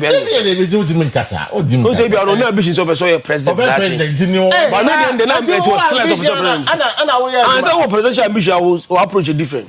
Oh, you know, even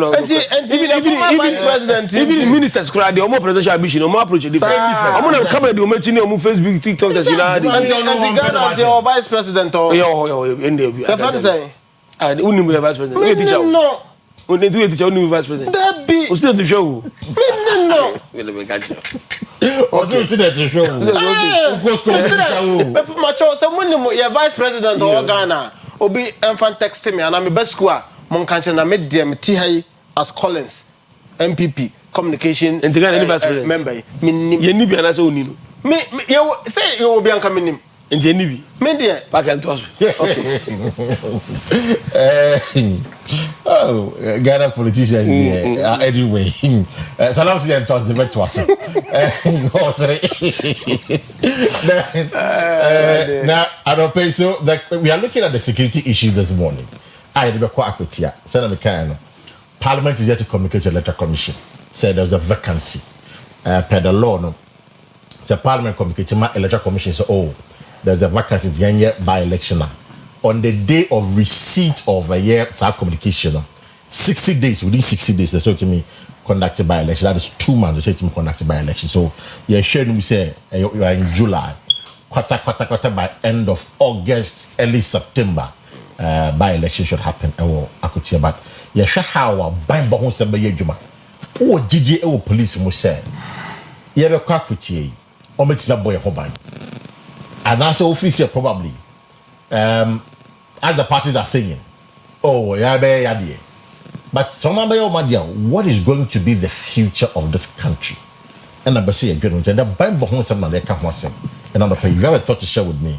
Bomodia will free up. But the Collins, you're a Kufuaka. I remember just briefly some few minutes on that. Some party, no, my ignore, no, master line, no, you're not the elders in the party, and yadi. I mean, clearly, MPP, you don't value experience in the party. Is that what you could do? Yeah. Papa Kofo, Anka, and Papa Kofo, former president. Kasa and Keniko say Kasa. Penny. Ebe bi na no akasara na yese bibi ewo ho dia na nyese o da sorry ya na se o share that say bi o ba be cancel bi the go party no ho ni mase se o hwe ye fourth republic ya MPP mo era Kofo and the first candidate o beje power my 2000. That's true. Ebe di 8 years na ye de nana adobaye na election you lose here. Now you lose our election now yes have a power 2016 no. Now you need bia or Ghana ha a bit my campaign on the legacy. It was only Kofo. Now era Nanado at the Bosheb Ahudo be brave buyer, but it was just words and all promises and all Mickey. But at dear pa you saw Ghana for share yeah the two Obama MPP 2016 that time overwhelming vote more than 1 million votes a DBT and it was the works of President Kofo and then tia free maternal care your Kofo bus your Kofo gallon your a lot of things to be no bit me in the name of Kofo Kofo every MPP abakosom so o there no to na you busa say then e be drew that time yeah era Kofo kasaya. One of the presidential aspirants in the corner in chain. And I didn't say, they know a quack chain, so per se, obedi president. And I Iraq for a cancer. or non kwan first person na wabaho. Na all the other aspirants now move around in Yanano. Obi no one maho. And can be beyond China. I say one fan home today. Or no first person na wabaho. And no crano. Oh crano. If we say about politics, you mean crano. Oh my mother, you say what be home fee. It is only when I open baby now on antibam. Yeah. What I say. Until also about be oh. Until President Akufo as now can a holistic and send be brain or kind. It is not only about one issue. And until be open to and oba. So this is the first time. Now I feel so. Could you more and then penning for national executives in India? Me am tell you, I cannot say the relationship or money President Akufo and even for but if it's a very good you know and I can say you know senka papa so could see 100% on type visiting and social media exactly you hear people you see it on social media on radio on platforms and other things but the fact that say be among doesn't mean say be among good rapport and the phones so and never be brave it meaning pen for didn't come up without necessarily say oh call the reason for almost friend and Kakufa say partner salary some friend I mean I agree with the phone war and pen for say akura waka so on way achia esu muye esna be bu nyina mama yen hwe babia ye dru ye ene babia ya ba bedru ene enema ye betima ya ye betimi de assessance conversation ya ene ye nyen ene say Ira Kofo kasa na bia apia bontene say bia say ni na ekoso I was say tina sopam now I will give this advice to every MPP member say obien who nobody should go on radio on TV or any other social media platform and ko be reti papa no Uncle Kasa bia wan kasa ya na say the man is talking about what is within him. Mpanimfo say adia abuso our akomam no and pie ba abontre. So what can we do to salvage the situation? Then a bit my they solve our problem here and ababontra and ye kan ho asemi. And nti mpanimfo mesremo say bia na entisa and the moment in fact the party says that we must set up a 5-member committee. Good. So that is a right step in the but right should direction. Should it have come there, cried the first place? So Oka say we would do a on the past so much. The future will not be bright. Okay. Young koye name because Ochna the basically they control over, but the NRA they see who has control over. It is past and gone. The last 24 hours will never come again. But what is ahead of us is what we can control. And it is a party not tina sopamu. Ajia to me say what's someone papa no couldn't come. You're quite the luckiest party in Ghana because you know what the two sitting presidents, former presidents, the whole Ghana, all the parties that we have in Ghana. Yeah, you won't know former presidents or Mutiase. You Rakufo Kasa was say, not general. And we are to the extent that I say seven penny for say penny and you do baby sometimes adrenal a mood dreno a mood lusuluska. But I say he is a man. No, yeah, baby, your vice president actually campaign that say he was part of it. He has been part of the system. But a beer recognition and I say on Kasa what I'm so happy about is that on Kasa decision the money make it. He needs consultation. I don't think he's asking for anything big. See, you take a decision, be a papa, you cut trans and penny for cut trans and way 1, 2, 3, way near and until what is so input here, say you're for at the Maya, it is not law. Such in I Kufua can intino, young Franco Yajuma, and it is only a fair commentary. But we don't say can you party yourself, but Kufua, I a former president here, he's a statesman. It's just say treating as such a I think say His Excellency Edika say among consultant that shows say number could be man. But I think say he said a right thing on the wrong platform. Oh really? Yes. Kufo said the right thing on the wrong platform. The capacity, Kufo he can't call any from the party and can't just say the economy unless this will be banned on the media to one way. Oh, David, but so a penny. And I'm going to say, or a penny more. No. When penny mo crowd na some huna say. They make say. Asaba wakaye. So no na kai. Why? And if it's aggrieved to a level say or person complaining. At certain point any situation party no money no. E be an about. Look, the idea I see in MPP say I'm over say the party is getting divided no. I'm over be hope say penifo be top here. Amo kasa etubetwa. One of them air president Kofo. Yeah. It is also because oh me kura me kasa yam finance yam cash chairman. They say he's worsening the situation. Oh, I see. Kofo is worsening the already divisional. Yes, by saying what he said. Can in privacy. So when they go kura oba me say me person go catch wrong. Not before the camera. Because taking this outside some things are not Paka. Some things are not meant for public consumption. No, maybe so what kind of cuckoo. In 2014, when President Mahama equated the 3 wise men. I'm going to put it here. I'm so much to na room. No, much about. Yeah. One of your friends say, and next speaker of Parliament, because if Mama would not listen to me in private, or communicate out, what happened? I'm for blame. Say yes. The all kind of but and no was say over carbon to say President Finland. To the beer. Nipa the capacity be wa. Who control? Look, penifo and friends on MB penifo no. 60% serve under Kofo. That's true. And to from one Emma. The current leadership in yes, or from where my bomudi me just go there. We want from one Emma. And certain point you say I didn't go here for the sake of the situation you don't worsen it. Hey. But yes, that's my opinion. Can President Kofo from in Kukum and I say look. And I'm saying for Muku. And I say and the woman, the Okana Bonte. The Okana Bonte, because the Okana Bonte, no, he's worsening the situation. Or more little hope and Uncle Crawford also fade. If a top in our break here, my view. So let me feel on no part being an elder person. And the last resort. Yeah, last resort on there. No, someone who say, make cry the man, I come. That's also in Kukum. No, Kawakami. You have maybe a full line in the market. I don't pay your mamma a cocoa plus and can choose it. What color when you're 6 months and above, no? Onya cocoa plus be. Also, Timmy, all the nutrients, not Udini. I crable with the bear 12 years, and so when I say with the bear 5, 6, 7 years, and Koye. The friend of stunted growth. The age in any day, but the body and corresponding with the age. Unya cocoa plus be a boy, pa.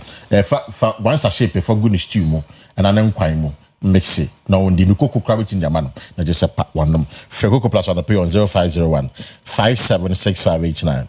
0501 576589. I'm be full line someone on a join the conversation. No security bind behind some our election. Then I bet me and we all part of the process. Then I bet me I'm a bind behind some edimu. I was batum and ye be call akutia.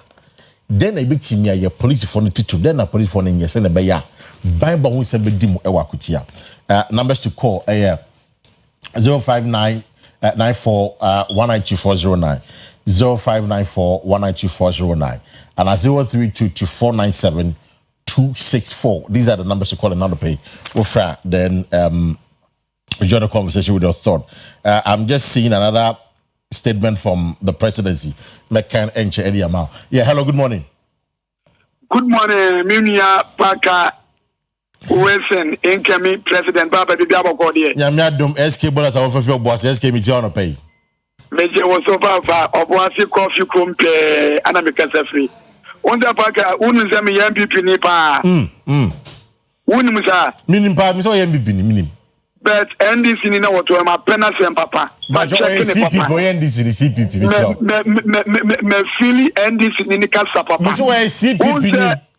Unze emra unene kasana wayi NDC no woman out on chanyo ana wo dwen omaga na obeti MVP ni kasana spell MVP su ewonemu yanyi MVP esu enyi NDC su enfie ma enugwa we kwadi yesu ya be kusa kize ya foye nua be ma NDC ni na wo kasana esu edi ko omaga na ba bia se na be ya Ghana ebedi kunim amenye to mapafra anya sapa na de gaba ya je NDC ni MVP ho a amwa NDC ni nyamichira medasi salam be si nyamichira but point of order salam be CPP ni onye NDC ni uma mention so going forward. Yeah, hello, good morning. Another was for your Jaffa. Christ, nothing can count, Mr. Baka. We tell on pay. Oh, now, because I mean, and got some of the people bills one, but me for why you are passing in this, you are one mammy. Oh, Kafra. Oh, Mammy, tell me, man, penny, His Excellency John Osuboni, Dramani Mahama, me manati one in the vice, me Kiomopa. From Sapo ND, Sini Fantastic, Betty Mammy. Hey, me say, as the Amunubunes, me may be away, and she watching. I don't see a gun afford it before trouble TMP for no. As I say, minimum we are net for car. Okay, and to make us say, then Ghana for so, and then send him an action. And I'm Pacho, as the human size and Pacho, Omo and Pacho, Omanipa. Mate, me see a solution about Bible. I am quoted to myself, Medasi. Young Twasso was a friend Twasso. I am quite the next quarter zone under pay. Hello, good morning. Okay, what's in the other corner? Yamia don't know where you're my first and everything. Only I just want it. So, it is you. And then Abdul Salam, the end is where you know, why? I can say, why then I get Oh my. Aye, and is not Akono, the California go up at the end is for why I just say. Aye, Baka, I'm in charge of the minister, but I found Kamako here. Now I'm in charge of Martin Mayo. And I work in Zuba.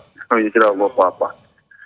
Yamia do my China, government penny Eba, Santa Java, Santa Mayas, Yadeshan, Wikibli Park, and a party no crop, which is up. Papa, no question, and say, what was there in the first place, club, when you may be empty before you free. A black man about one who a day crana, empty before I was on the first conference. I can say, Sam for now, Moko, I want to be caught over and empty before, and I any more than and as a sample for them, say who almost done. Now, what you work about one, I then how comes in a name of national deputy organizer or moving our party in the alcohol and Moko for Eden. And I feel so to be over the year. No way he wants to pick you a Kafa that I want you Ghana. Mate, what about yeah, quite a score on pay. Yeah, hello, good morning. Hello, good morning. Yes, sir. But you're and everything. Like I said, question of Premise Steven. Great, Steven, it's you. Yamin Shawa. Amen. Mr. Sapaka, Yamin Shaman, Mojumapa. Now, yeah, Mr. Hello. Hello, Miss Nasso. Yes, Steven, it's you. Let's say a reset, the meaning of the word reset. Reset, it goes a long way. It's past mistakes, ne Peruanum near the Adeno. Yes, past mistakes, ne Peruanum, yes, see about very reset. It is a very reset, yeah. And away we wait 4 years ago, we are young, and something to be a mouth. Once a president will fall by, you know. 77 and this regime, during President Rollins. Sabi o budget the power of progress no could come no. No one ya was gonna put na look at it. And so papa no baba a national reconciliation. You obia fa bibia 20 years we no nyina magana eyejo because you move you wa. And no man so we mama you can't say that e be e can. Before the system bibia. And the word research now President Muhammad Diapan also a person you gonna hear there. They should for politicians won't forget about and where you wait and where are you wait. Stephen, Medasi. I'm in Corner's corner. Yeah, hello, good morning. Hello. Yes, sir. Good morning. But your first and everything. Because if we have to manage Mr. Cash. Yes, sir, Mr. Cash, it's you. You with the manager Abdul Salam, regular CVP or a secretary. Right. The woman is a MPP no one. The Katanya Bakopra, look at the bomb studio. Oh, David. Ghana, your vice president.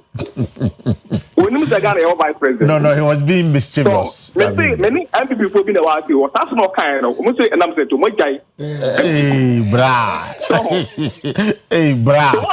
Look at the not a moment to position. So, anymore, what's that? What's the one on chain cipher?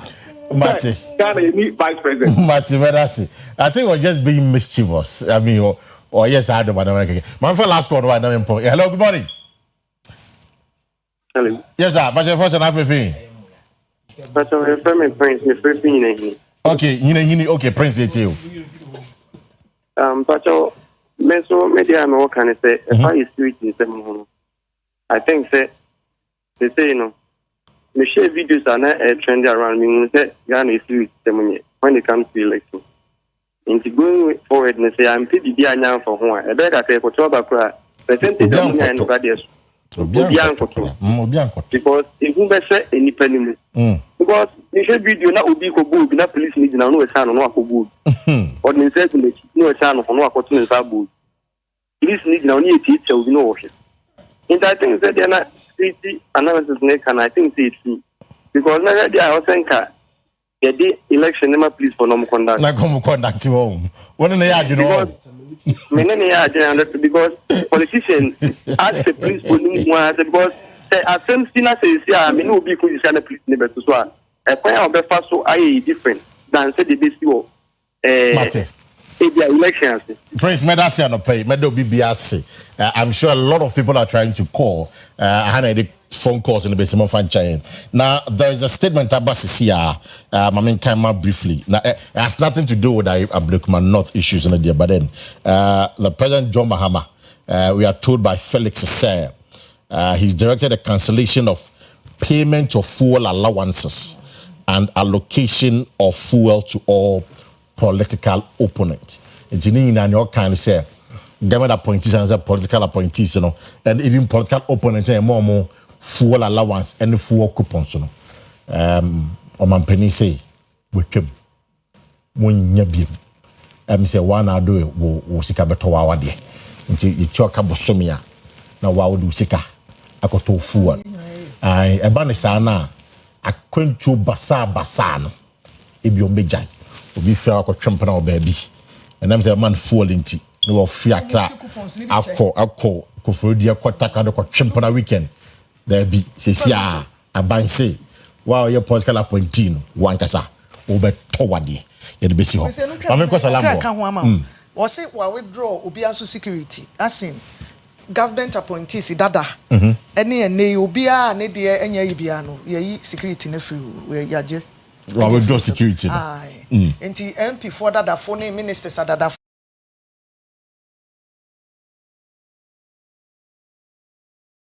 Salam, where the final which now appear. Oh, Medasi. Now, I think say that full allowance is a good initiative. I'm taking. I think about minimizing the costs of the state because almost you suffer too much. I'm going to pack 1 hour. No more difficult. That kind of so. It show. I mean, no be actually do the whole hour here. Now, the parliament is and this kind of things I think say save. Abdul Salam Medasi. Final words. Kasano. Yaso Kasano. Yemongo Foja. Felix of Fusukwachi. Ebe trend TV suka say Akua Asiedua eyi. I say the urinary tract infection or eyi kidney infection. Akua Asiedua. Yeah, bene ya nanado da so te ase wawu. Oh. Nanado da so te ase. Do the final words the correct an impression. Akua anko cancer no wa abontene. Akua nyo na di video no ebeto abontene. No, the point was that there were media people there. Yes. I say Akua a babon trebe kasa no. That word. No. But you see media. So when you're talking to the media, you're not talking to yourself. You're talking to the people. What the hell are kasa? But only Ghana phone kasa. Exactly. Akua was talking to Dr. Brian Achampa. And media for who invited them? Okay, Mati. Yes. Your time. For your point. The time. Ye banunsia. Ya be didi nkomo ni bia. Ye jai de aka nso de amamo. Monso monto aso ni bi e wo ka mu ni bi wo offices ni e fuo mu ni fie ni ba bia. Edwa so nyina ka ho. Na